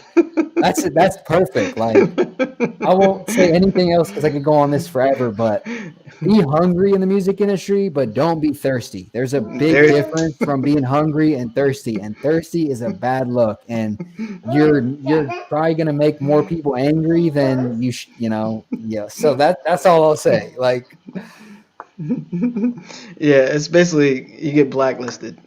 yeah, that's definitely a thing in the industry. Oh, you're one of those. See ya. Yeah, and it's even better nowadays because in 2021 you don't have to fly over to a board meeting to realize that someone's blacklisted. You can literally go like this. Oh, this person's blacklisted. I'm gonna never talk to him. Like, that's so. And it's just a bad vibe. I think it's not how I don't want to condone life at all like that. So she's trying to be on camera. This is an official. Are you trying to say hi to everybody? You gotta back up. Here, come over here. Look, that's you right there. Here's your head. Hi. Now she's hiding. Okay, you hiding? Okay. You doing peekaboo? All right. She heard you and got shy. See how she's covering her face? Look. Yeah, this is hilarious. So the next thing I was going to ask you, bro, my bad for the lovely intrusion. No, I don't mind at all. Man, what I was going to say. Oh, what is one of your favorite BeatStars features that you like about the platform? What do you like using? My favorite feature. Okay. That's hard. There's a lot of good features. What is my favorite feature?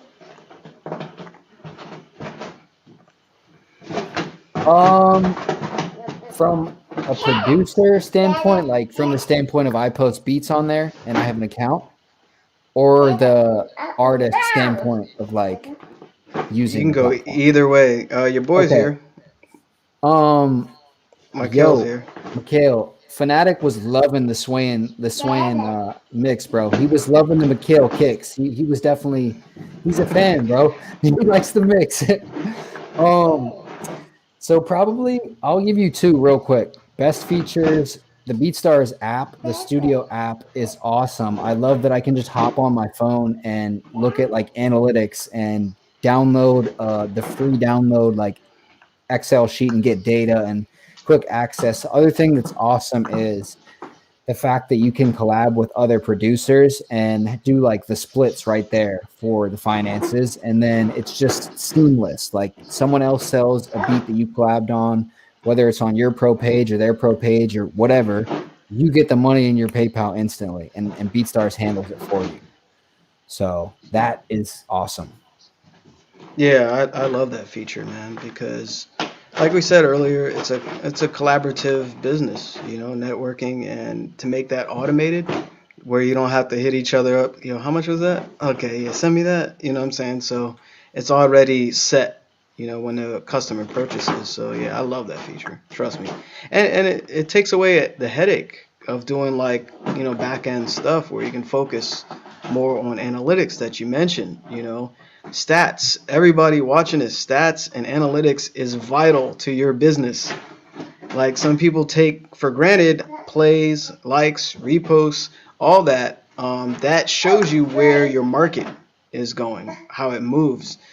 Think about every major company. Stats is vital. I sound like I'm teaching again, but it's so important for you to pay attention It's to true that. though. It's true.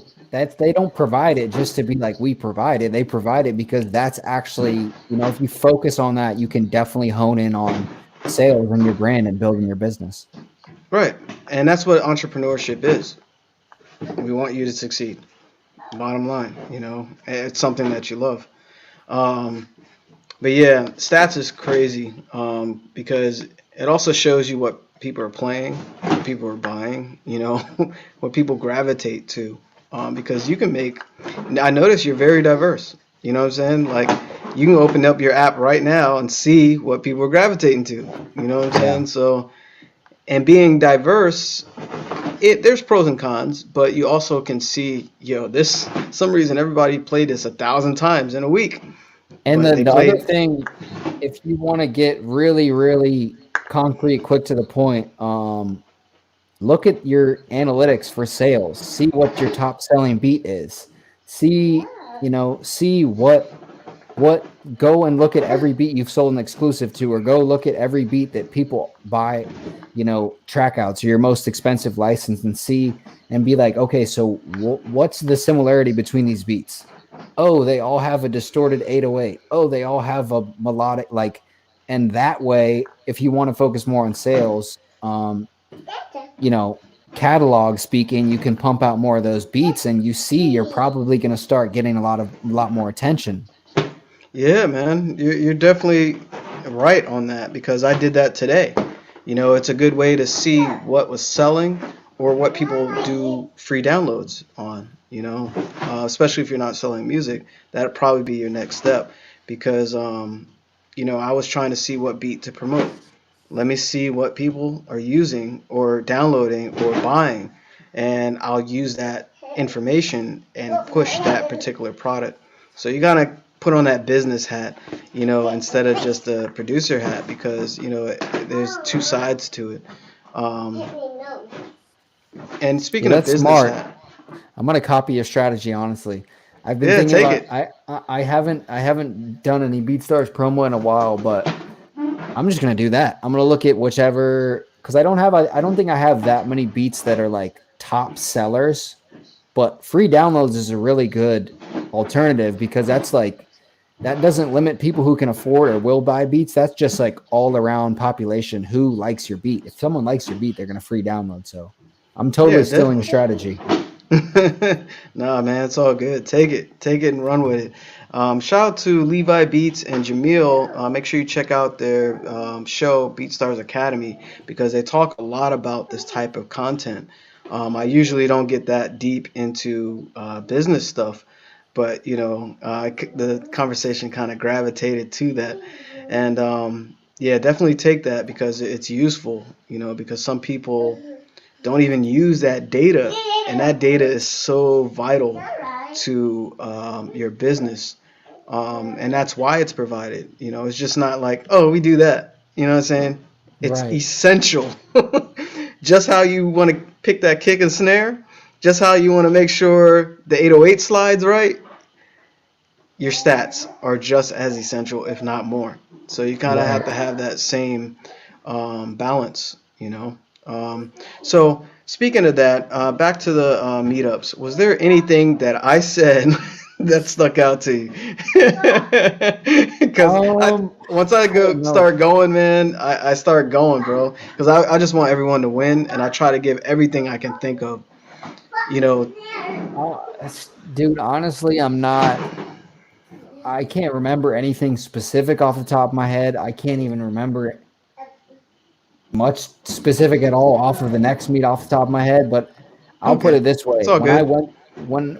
I'll put it this way. When I went there, I mean, like, you were speaking from the heart, and you were speaking like I was listening to you, and I was like, Yeah, I love it. The energy was good. You're trying to teach people how to use BeatStars and to try out BeatStars, you know, and empowering the community for people who want to take their music to the next level and monetize it. And I was all about it. So definitely good stuff.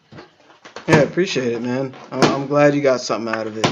Um, Your yeah, I daughter, mean, it sounds like your daughter's making some samples there in the background. well, I should get one of those field recorders because she has a balloon in her hand. And you notice the lights change behind me, so she found out they're sound activated.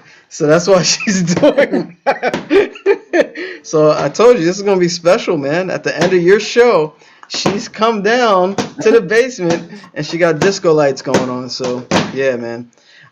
Some people, Machine Smith asked, when are the next BeatStars meetups? I'm looking forward to that a lot because I love to meet people face to face.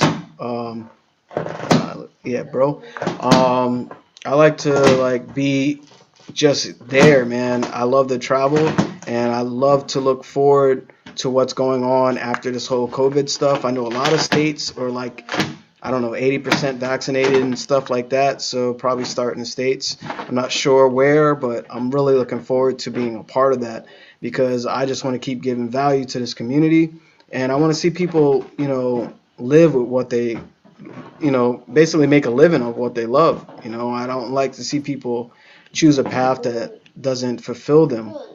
I know a lot of us love making music and we love working with artists and we love just succeeding with music. So that's what I'm all about. And I look forward to the future, man, because I know a lot of quarantine stuff is being lifted. A lot of people are being vaccinated, and it's definitely an exciting time because I think it's changing towards the end of the summer. I'm sure it'd be crazy. So I'm looking forward to it, man. There's something else I was gonna say. Um, hmm. Oh, what is a marketing strategy that you use right now that's successful to you in your business, like social media? You said you didn't do BeatStars promotion ads, but what's working for you currently? Um, what's working for me currently? If we're talking, definitely organic social media marketing. I'm not the paid ads guy. If you want paid ads knowledge and running, running for paid traffic, that's not me. But organic marketing is definitely what's working. And what I mean by that is, not paying to acquire customers and acquire traffic. I use social media. I use content marketing. So I post on Instagram. I try to post regularly. And then I look for artists, not so much anymore, but I'm trying to incorporate this more. Just looking for artists that I enjoy genuinely listening to your music.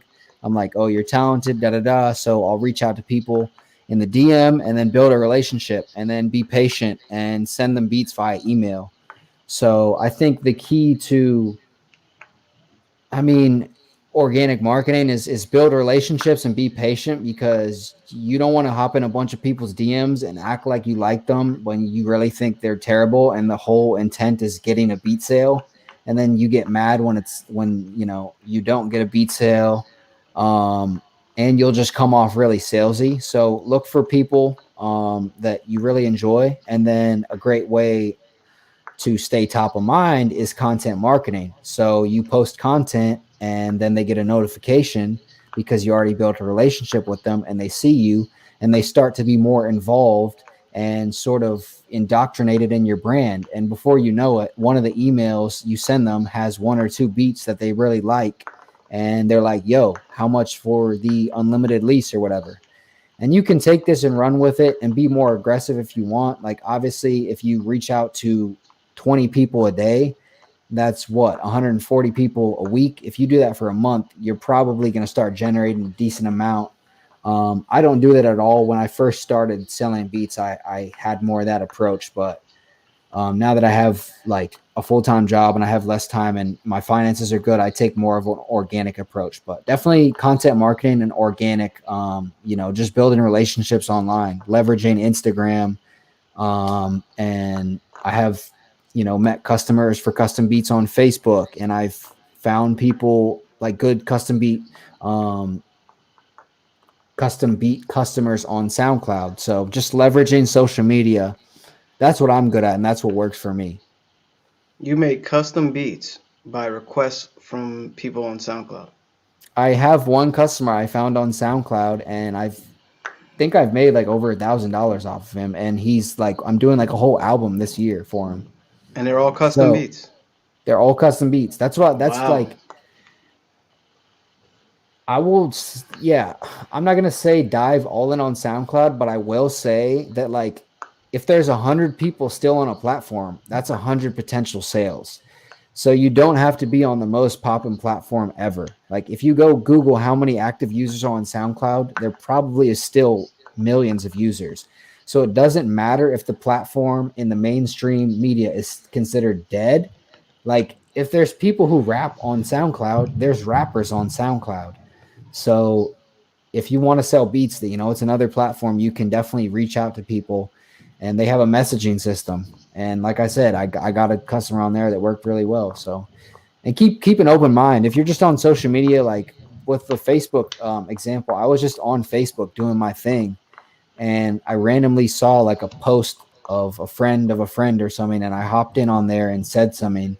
And before I know it, like he was inquiring about custom beats because he saw I was a producer, and that's how it worked. So Yeah, man. Yeah, thanks for sharing that. Because not many people take the organic approach. They think they should just put money into ads all day and not have any type of direction. So organic definitely works. And it's rare that I hear a producer do custom beats for one artist. It takes, some time and dedication and some, it's custom work. So you're catering to that specific person. I commend you for that, man. I used to do that, but it got way out of hand with certain people where they just take this part out, put that part in. It just got way exhausting. So I had to, I will say this: the customer that I'm talking about in specific is not picky, so it is awesome. cool. Yeah, having a super picky artist for custom beats like can be annoying, especially if you don't have like a genuine connection with them and it's all business. After like 2 or 3 revisions, you're gonna be like, bro, you're not even paying me that much. I'm getting so frustrated. So I will Yeah, say that, yeah, and then charge the right amount for custom beats. It can be tricky because if you don't charge enough, you don't value yourself enough. It's not going to be fun, especially if you're working with an artist that you don't necessarily enjoy that much. yeah, yeah. And I forgot to mention for everybody here, this is the Q&A session. So if you're here live, feel free to drop your question in the chat. It doesn't matter what platform you're on. It looks like we're on 4 platforms live right now. Feel free to drop in your chat, your question, so JReed and I can try to respond as best as we can. And especially you got, a question you want to ask JReed because he's our guest on the show. Bufo has a question, and I think it's pronounced Bufo. Is there certain beats that he really believes in and won't sell exclusively, or are they all game? Good question. 100% love that question. There's definitely certain beats that I would not sell exclusively, and I kind of in the back of my mind have them holding off until I am in the position to, have them be played at a board meeting at a major label because a huge major artist recorded on them. There's definitely beats that I'm holding out till I have that power and that connection to link in the studio with major artists or send them to major artists. I will say that's definitely the minority of my beats. And most beats I probably will sell exclusively, but some beats I make and I don't care if it's selling a lot or whatever's happening. I just know that it's special. Kind of like that countdown beat. That's probably a beat that I wouldn't Yeah, sell exclusively unless you're like a straight up beast. Like if I'm like, yo, you are the underground Russ. Like everything yeah, I see with a major artist, I see you doing in your own style. Then I believe in you 100%, and we can work out a deal. And then sort of going off of that I can go on. I don't want to go on a tangent, but another thing regarding that is if I have a beat that's leasing a whole bunch of times, I haven't had this yet, but if I have a beat that's had sold like 5 unlimited leases for, and I made like $500, then I'm probably not going to be very quick to sell the exclusive for $500 or less because I'm already making more money on selling leases. So that's definitely a tip for anyone, that is interested. That's like marketing 101. If you're leasing the heck out of something and you're making more profit from it, then why would you sell it exclusively? Then the property is not for sale anymore and you can't lease it anymore. So Yeah. Yeah, and also to piggyback on that, I'm glad you mentioned that. When somebody offers you exclusive, that tells you like how special that particular beat is. You know, I had to deny.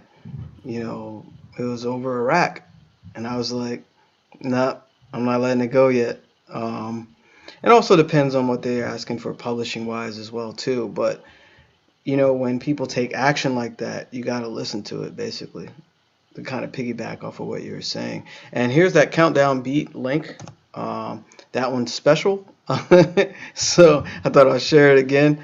That one stood out to me. I really like that beat, man. It was crazy. thanks, bro. I appreciate it. And that takes guts to tell someone no, especially if they offer you $1,000. I sell a lot of exclusive beats for around $300. So if someone gives me 500, that's like considered a lot, right? Yeah. So regardless of what your amount is or what you're used to getting, like when someone gives you the good number for your good number, it can be tough, man. But like you said, sometimes it's just, would you rather take the money or, you know, would you rather take the money and then regret it later or just say no? And it's the tough thing to say, but you're like, cool, feel good about it at the end of the day. Yeah, and it's also about where you are, financially. If you need the money, you got to pay rent. Yeah. You know what you got to do. You know, Yeah. and also if you feel like it has more potential than what they're offering, trust your gut. It's always Yeah. trust your gut. Always trust your gut. And if you don't need the money and someone's offering you like a pretty penny, but the beat is special and they're not a very good artist, why would you sell it to them? If you don't need the money, they're just going to make, I'm not trying to like literally, dog on artists right now, but if you literally genuinely feel that this artist is kind of not great and they're not going to make a good song with your beat, don't sell them the exclusive if you don't need money, because then your beat is gone forever. And, you might get tagged in it and then I'm not going to say you look bad because business is business. I'll repost anyone, but it's just kind of a sad story. Yeah, I'm laughing because I'm guilty to that. I was like, that was back in the day when I needed money to just eat, man. Literally, I was broke as a joke, man. As broke as they come, like broker than anyone. And I was like, I don't want you on this beat. That was what I would spend like 8 hours I can making. just picture you. I don't mean to interrupt you. I can just, when you said, I Yeah, don't want you on that beat, I can just picture you like the decision in the moment of this happening. Just like, just sweating like money, can't afford food. This rapper sucks. I don't want to do this. Like, yeah, and I had to sell it, man. And the but crazy thing is, like, they never release anything. It's just I'm like, come on, you know, you yeah, have it's locked up. You know what I'm saying? So don't regret the choices you make. well, hey, you needed the money. So Yeah, I all didn't in regret all, it. that was a smart decision. But like I said, if you don't need the money, don't do something that's just stupid, man. You're definitely going to regret it if you don't need the money and you sell it and someone just sends you like this just wonky, just trash song. You're like, no, what did I do? Yeah, man, it's bad. I noticed you're responding to the questions. Stop taking my job, JReed. We gotta answer them on the video, man, so everyone else can see your responses. Elvis Beats says, "Do you use TikTok to promote your beats?" I do not use TikTok. TikTok, I think, is an amazing platform, and he's probably asking that because I said organic like 5 times, and TikTok is the organic traffic king because it's the newest platform. So they've yet to be like, you have to pay us all this ad money for anyone to see your content. But Yeah. no, I don't use TikTok. I think there is a lot of potential, but my thing is I'm already pretty active on Instagram, and one of my goals this year was recently become very active on YouTube for producers and building out that community. And I work full time. Like I'm trying to start playing piano more, and you know, it's too much stuff. You can only do so much. And TikTok is so addicting. I just maybe I'll get into it one day, but I just can't. I just can't right now. Yeah. That Well, it's the whole swiping, the seamless like reel feature that IG copied, that YouTube copied, it clearly works because you hop on the freaking platform and before you know it, it's 45 minutes later and you're looking at a video of someone like frying a donut and you were supposed to go respond to a comment. So it's really addicting. yeah, and I think TikTok is starting with ads. I think they're using like a beta invite version. It's gonna end up getting to that because a lot of social media it starts, edging towards getting ad money basically to Yep. keep the platform alive. But what's cool, shout out to my homie Donald. He actually is pretty big with TikTok. He's getting like mad celebrity endorsements where they repost his stuff, and he's like, "Yo, Phanatic, send me stuff." So it's cool where you can work with someone that already has a following and always has like this huge fan base, and that helps pull you up. So just something to share Yeah. with y'all because it's not all about you. Sometimes, like when people really mess with your stuff, even if you're not on the platform, I do not have TikTok, unfortunately. I do not go on TikTok, but my music is there through the BeatStars distribution because we actually distribute to that platform as well. So it helps him be able to locate my music and share it on his particular post because he does like funny videos and stuff, and he's hilarious. He does it with his family, and he has like all these things that he does.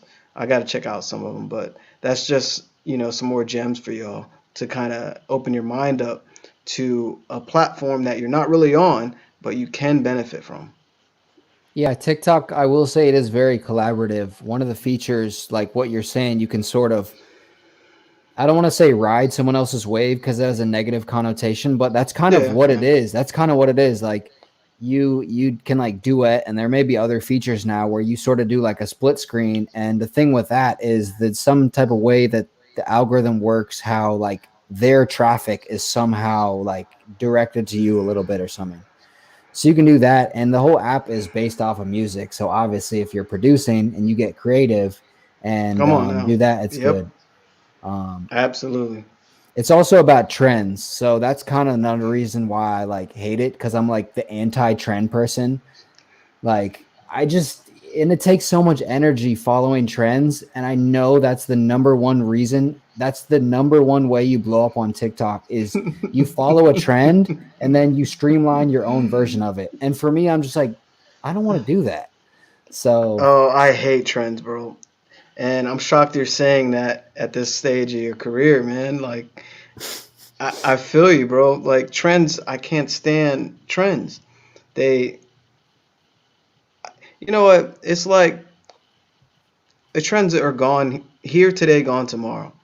And I totally feel you about trends. But it's I laugh at it because like you hate it now. It's gonna get worse. yeah, yeah, and that's my thing. So I'm just like, I'm just gonna stay off TikTok because Facebook too. before, I mean like, IG.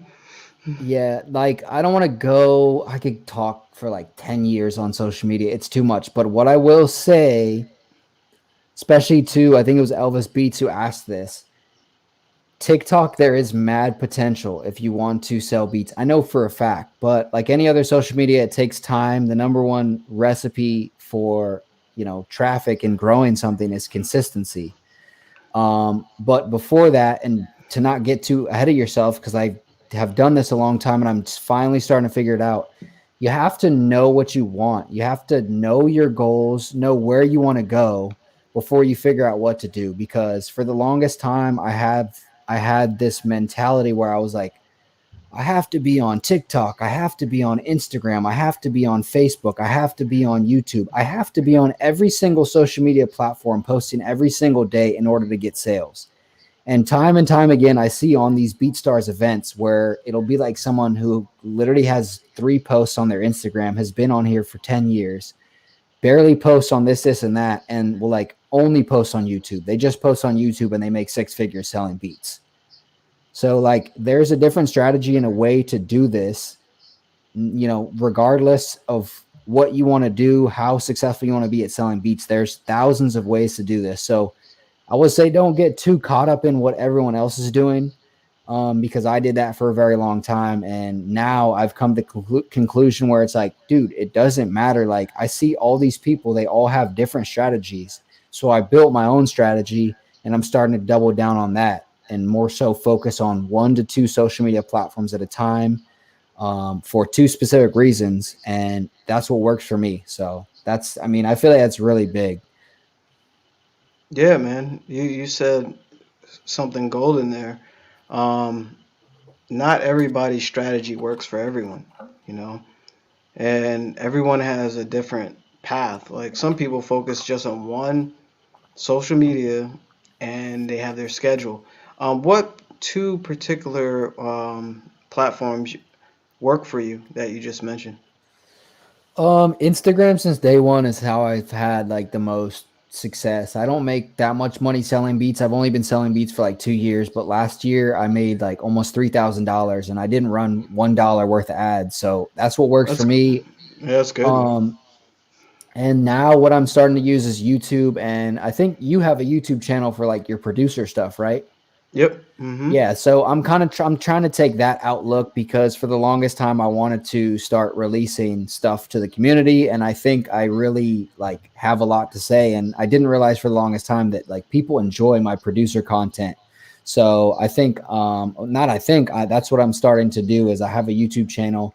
In fact, I dropped the video today, a processing video on how to get your kicks to hit harder in your mix. But YouTube for producers, that's like my big thing this year and moving forward, and dropping a lot of producer kits and like monetizing more stuff for the community. And then Instagram for rappers. But paired with that, I will say email. Email is definitely the GOAT. And that's email is like my bridge between, you know, figuring out people building a relationship on Instagram and then getting them to convert to like buy the thing. That's I email them my beats, and that's, you know, they find the beats and then boom, get some sales. Okay. Are you using the BeatStars email integration? I think I don't know which one. I use one of the I think I don't pay for any of the email services, Um, and I think I have the MailChimp, like when people get a sale, I have some email that it sends them automatically, but I haven't really dove too deep into email marketing or the integration at all, I don't think. oh, okay. So when you email your customers or potential leads, how do you just do it straight through your email or is it automated through MailChimp? No, I do it straight through my email. I'm probably wasting so much time. Oh, that's all good, bro. Like everyone does things differently. Um, But I do yeah, that BeatStar. too because some of my artists, like I'm, you know, building like a really close relationship with. So some of the artists I just prefer to send them personal beat packs because I don't want to send them the same beats. Like I have certain specific artists that, you know, buy more beats from me and they're just good artists I work closely with. So they have specific stuff that I send them.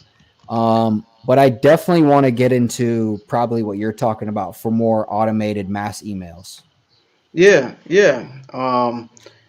There, your BeatStars account has we partner with Mailchimp and Aweber, so you can make all of that automated, especially when you offer free downloads.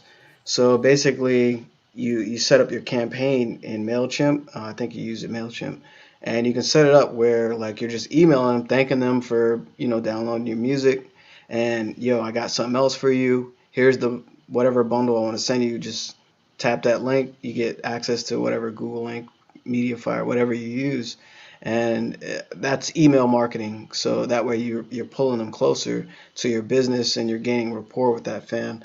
Let me actually, this is the help article for how to integrate either your MailChimp or Aweber to your BeatStars account. And that way, you don't have to do it grassroots, basically sending them one-on-one emails. I do actually agree with that because that's how it starts. Eventually, you won't have time to do that.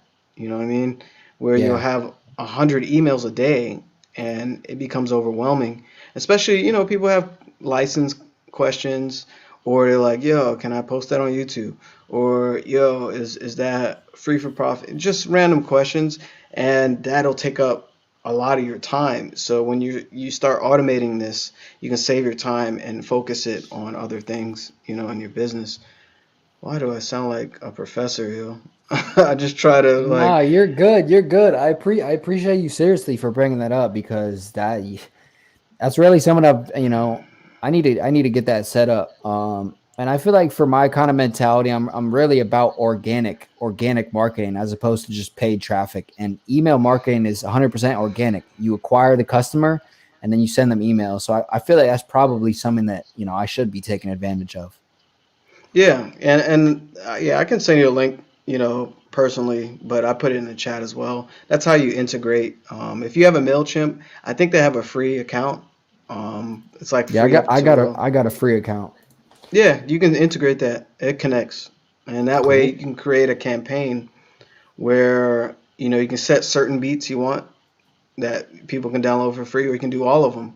I do all of my beats are for free, and that's a different strategy that I use, and it's pretty successful for me. So every beat I post, somebody can get it for free, but it's tagged. But also it helps me know who's gravitating to my music, and I can talk to you. I'm like, hey, what's up, man? You know, Yeah, I do the same thing. But see, the more you say it, I'm like, I'm not taking it. I do free downloads, and I'm not doing anything with them. So that's where I need to take the free downloads and initiate the first conversation because I feel like that's a lot of sales waiting on the table. yes, sir.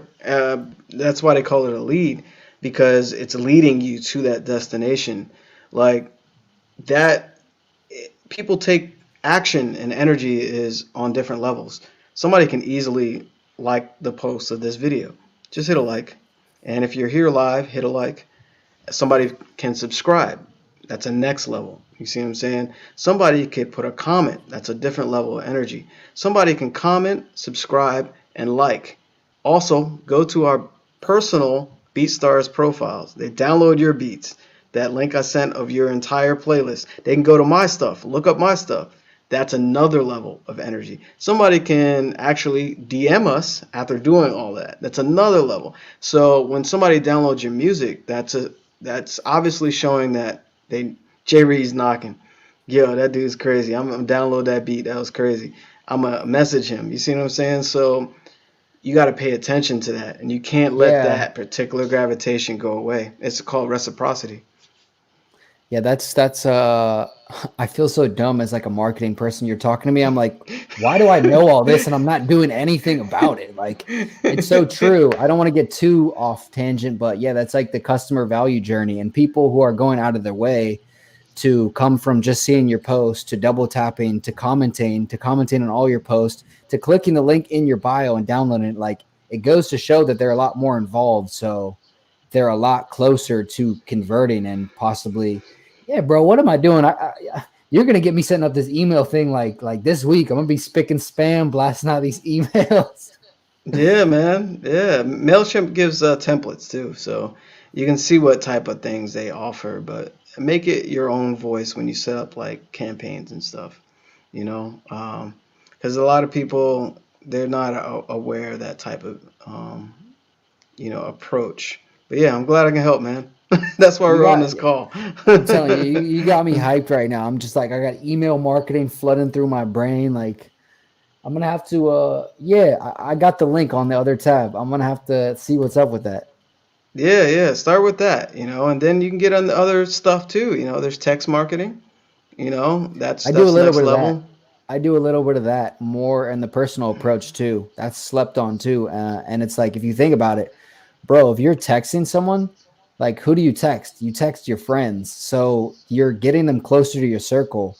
So like, if you've gone from like a random business acquaintance sort of, I've commented one time on this Instagram post to like, I text this person every week, or I hop on the phone, that person is a lot more loyal to you and your business. So Yes, sir. Yes, sir. And other than just the friends that rap or friends that yeah, are interested, in your product.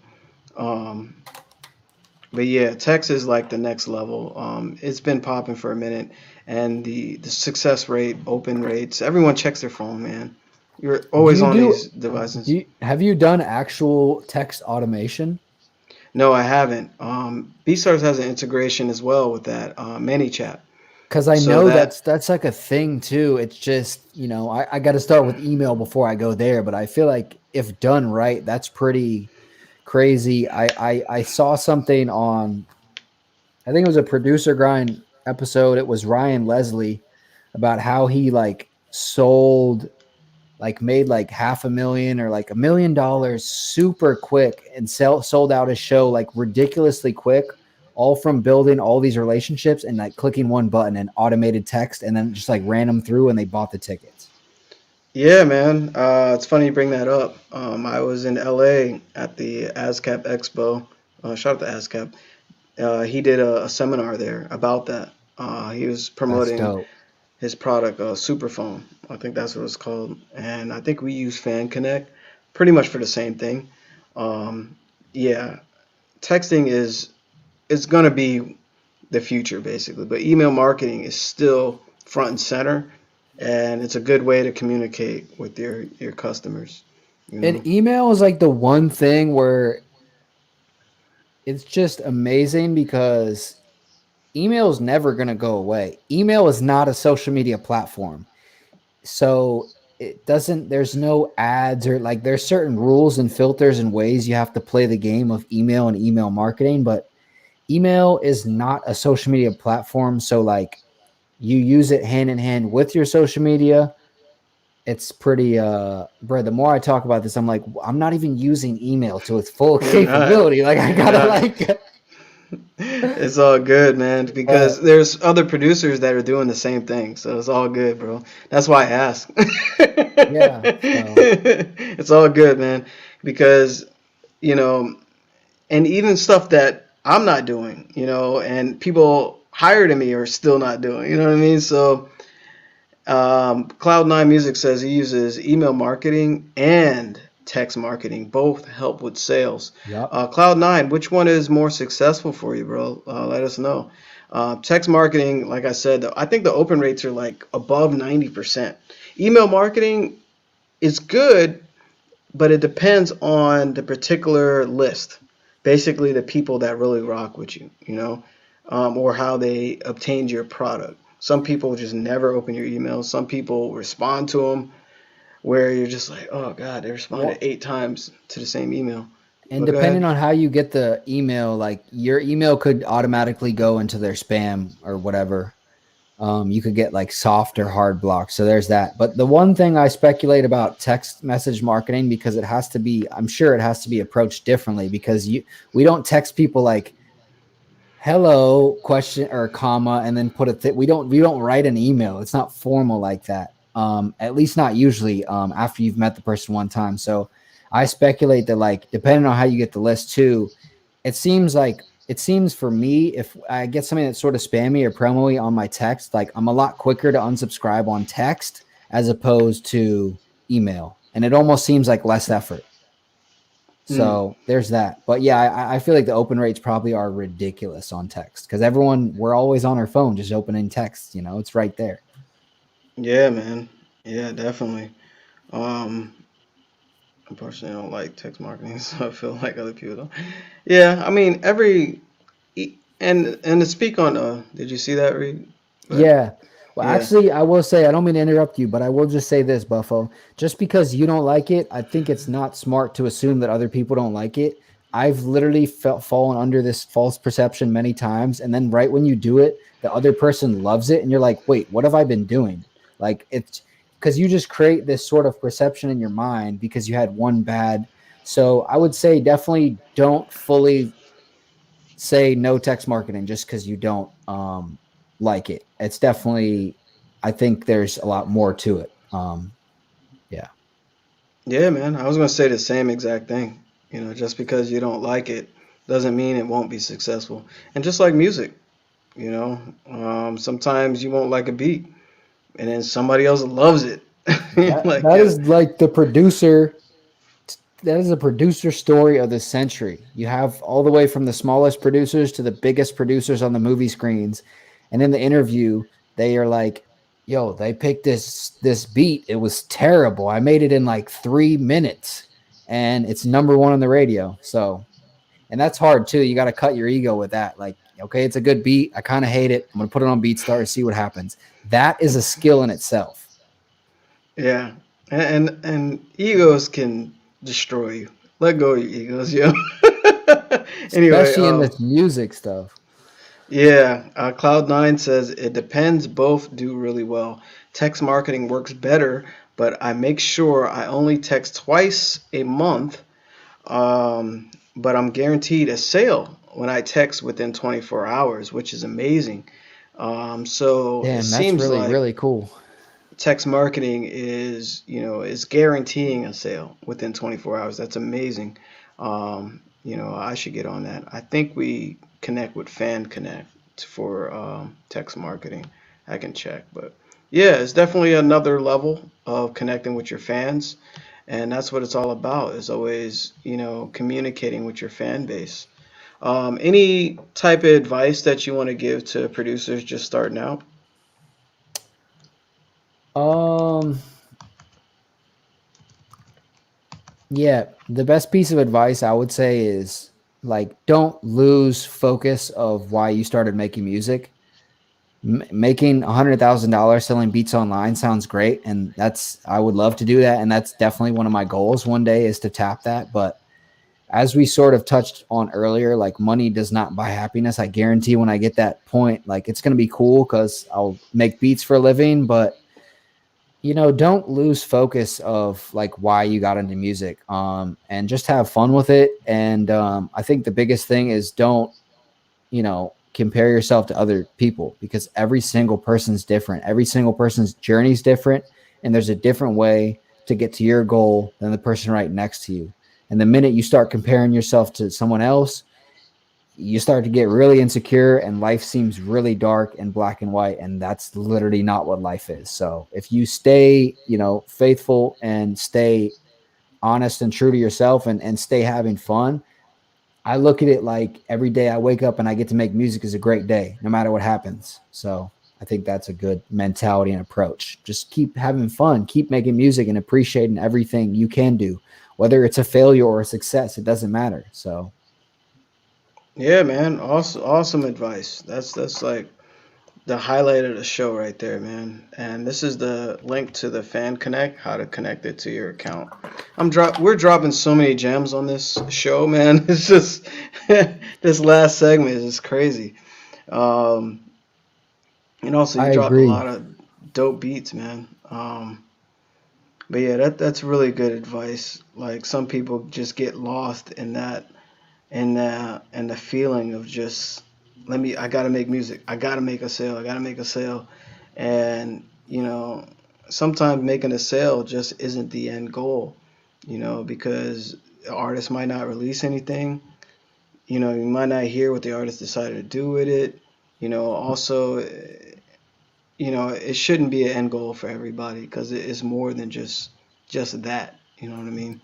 Right when you get a sale, you'll have the instant gratification for like 30 seconds, and then you'll be like, well, that was really cool. Okay, maybe 5 minutes, 5 to 10 minutes, and then your life keeps going on. So if you don't have fun, but yeah, I agree with you.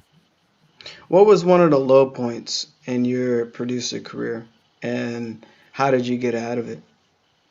I'll tell you right now, the lowest point of my producer career was recently, and it started 8 months ago. I randomly went on a bike ride, and the next day I was like on my computer, and my wrist started hurting really bad.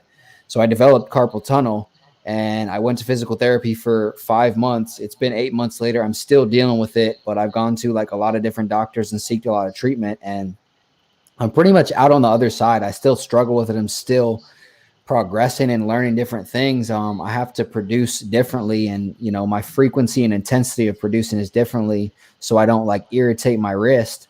But like, man, that was the lowest point. I'm just starting to play piano again, and that's like my favorite thing to do in the world. Literally couldn't play at all. I couldn't even touch the keys, try to do anything for like 3 to 4 to 5 months, and I could play a little, and then I'm just starting to incorporate it back in my stuff. And during that time, I could barely produce. I could barely do anything for 20 hours in the week.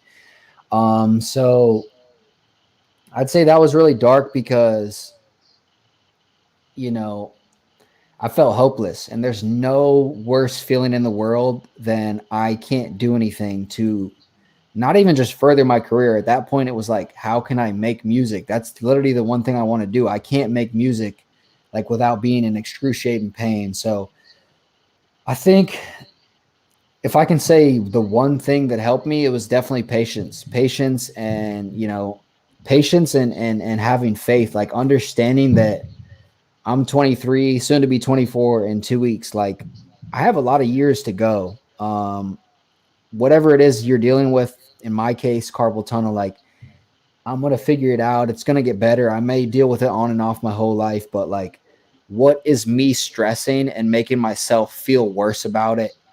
Then like, what does that do for me? It does nothing. I just feel worse and worse and worse. So definitely out of like the 3-4 years I've seriously produced and make music, that was the big low point in my life. But, being patient and understanding that regardless of what happens, like, things happen for a reason, and I'm just going to become, I'm going to come out on the other side stronger as a person and stronger as a producer.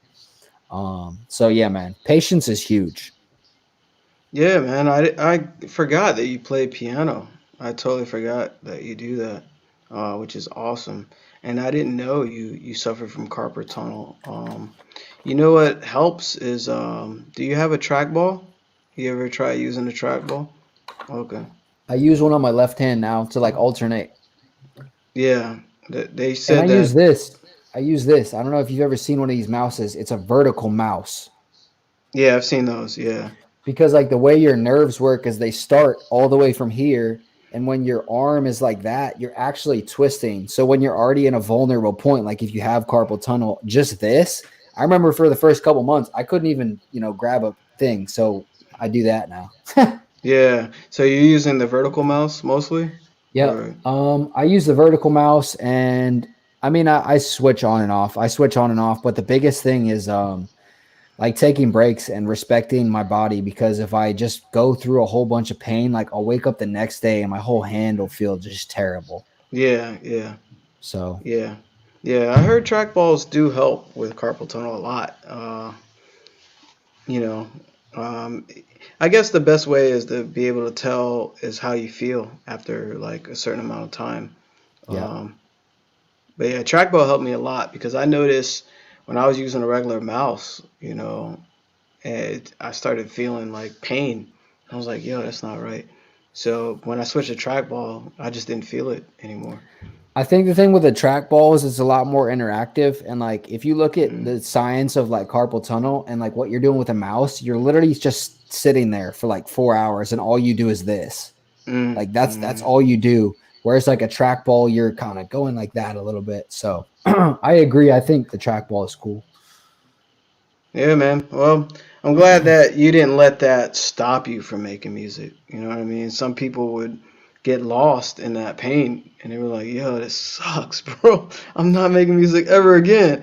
You kind of found a balance between progressing out of that and having patience to stop working and let your body heal and then you can get back on it. So it seems like you're aware of it, which is a good thing. Yeah, I couldn't have said it any better myself. And that along with a lot of things I say and said today in the show, like I'd be lying if the advice I give, I don't struggle at following sometimes myself. We're all victim of that. But you know, it's good to like understand these things and just being on the show and like talking and listening to other BeatStars events and stuff helps me with that. No, that's awesome, man. So, any where can people find your music? Where can they find you? And I'll have a follow-up question to that. So, where can people, follow you and whatnot? Sure. So I have my thing in like the camera. It says at JReed's knocking, JReedSKNOCKING. That's the at that's the name I have everywhere.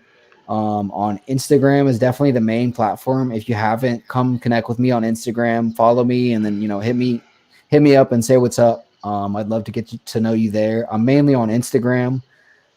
I do have a Twitter. I don't use it too much. And I do have a Facebook business page, but Instagram's the main one. And I will say, because I know a lot of you guys are producers, YouTube is a big focus of mine in producer content. So JReed's knocking on YouTube.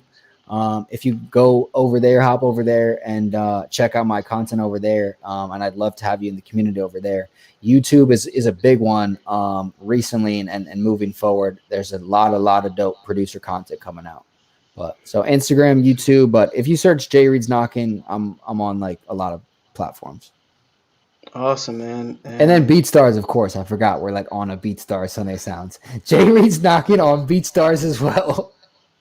It's already a given. So yeah, they know you're on BeatStars because I shared your playlist like in most of the shows. So Right. if they don't know by now what they're watching, make sure you hit that subscribe button, give it a like and comment as well. It doesn't matter what platform you're on. Always appreciate the support. And also, what do you have planned for this year? Like, what do you want to get done before the end of the year? Like, what are some of your future goals that you have with music? All right. So one of my big goals, I'll say, starting with this month, one of my big things. I don't know the name of the pack, but I'm going to release a free sample pack, which is going to be 5 piano compositions where it's like I'm literally going to go downstairs and record off my modern upright piano with my microphone. This one right here, a bunch of piano stuff, and then like throw it in FL and process it and give it out for free. That's the thing I'm doing this month. Another one of my goals this year is to drop a drum kit called Knockstar. It's going to be super dope, and the focus is going to be a lot of original sounds because I feel like there's way too many recycled sounds in the community. So I want to just throw in a whole bunch of fire drum sounds for beginner, intermediate, and advanced producers. And then just YouTube in general. That's a big one of my goals. I want to reach 1,000 subscribers, hopefully by the end of the year. Who knows if it will happen? I'll be happy either way. But, more seriously, just growing that community in YouTube and continuing to post a video every 2 weeks. So 2 times a month, producer content, tutorials, cook-up videos, like a lot of that stuff. YouTube is like a big thing I want to focus. And then other than that, more personal, just getting back to piano, getting better at piano, and finding a new teacher and starting taking lessons again and stuff. So that's a big one for me. Yeah, man, that sounds awesome, bro. Because I'm actually trying to get my piano game back up. I took years off, and just getting that muscle memory back, it's therapeutic for me. I can play piano all day, man, and not make a beat. Uh-huh. I can just do that. I agree. You can get lost in that keyboard. It's the best thing. And the reason I didn't mention beats, obviously still continuing to make beats and post beats. That's a big thing. I just figured most of you guys are producers, so I'm not going to be like, yo, go buy a bunch of beats for me. But yeah, pushing beats, but yeah, YouTube and piano and all the other stuff I said. Yeah, and you're gonna put those packs on your BeatStars platform as well on your profile. Yes. So I'm 100% gonna be dropping that piano pack sometime this month. If you are, follow me on Instagram and stay tuned. I post probably way too much stuff on there, so you'll see what's good with that pack soon. But definitely gonna post that, and whenever my drum kit comes out this year, it's definitely gonna post with BeatStars. I'm loving BeatStars and sticking with the platform. Cool, man. We appreciate you. And I like the name of the pack too. That's a dope name. Yeah. I can't take all the credit for that. Some of my friends help me out, but now go ahead. Go ahead. No, man. No, friends are especially when they give good advice. That's a good thing. I had to text a bunch of my friends. I was like, I'm coming out with this drum kit. What the heck? What do we Yeah, what do I call it? call it? I was Yeah. like, is it Knockaholics? Is it Knockavelli? Like, Knockabilly. That's funny.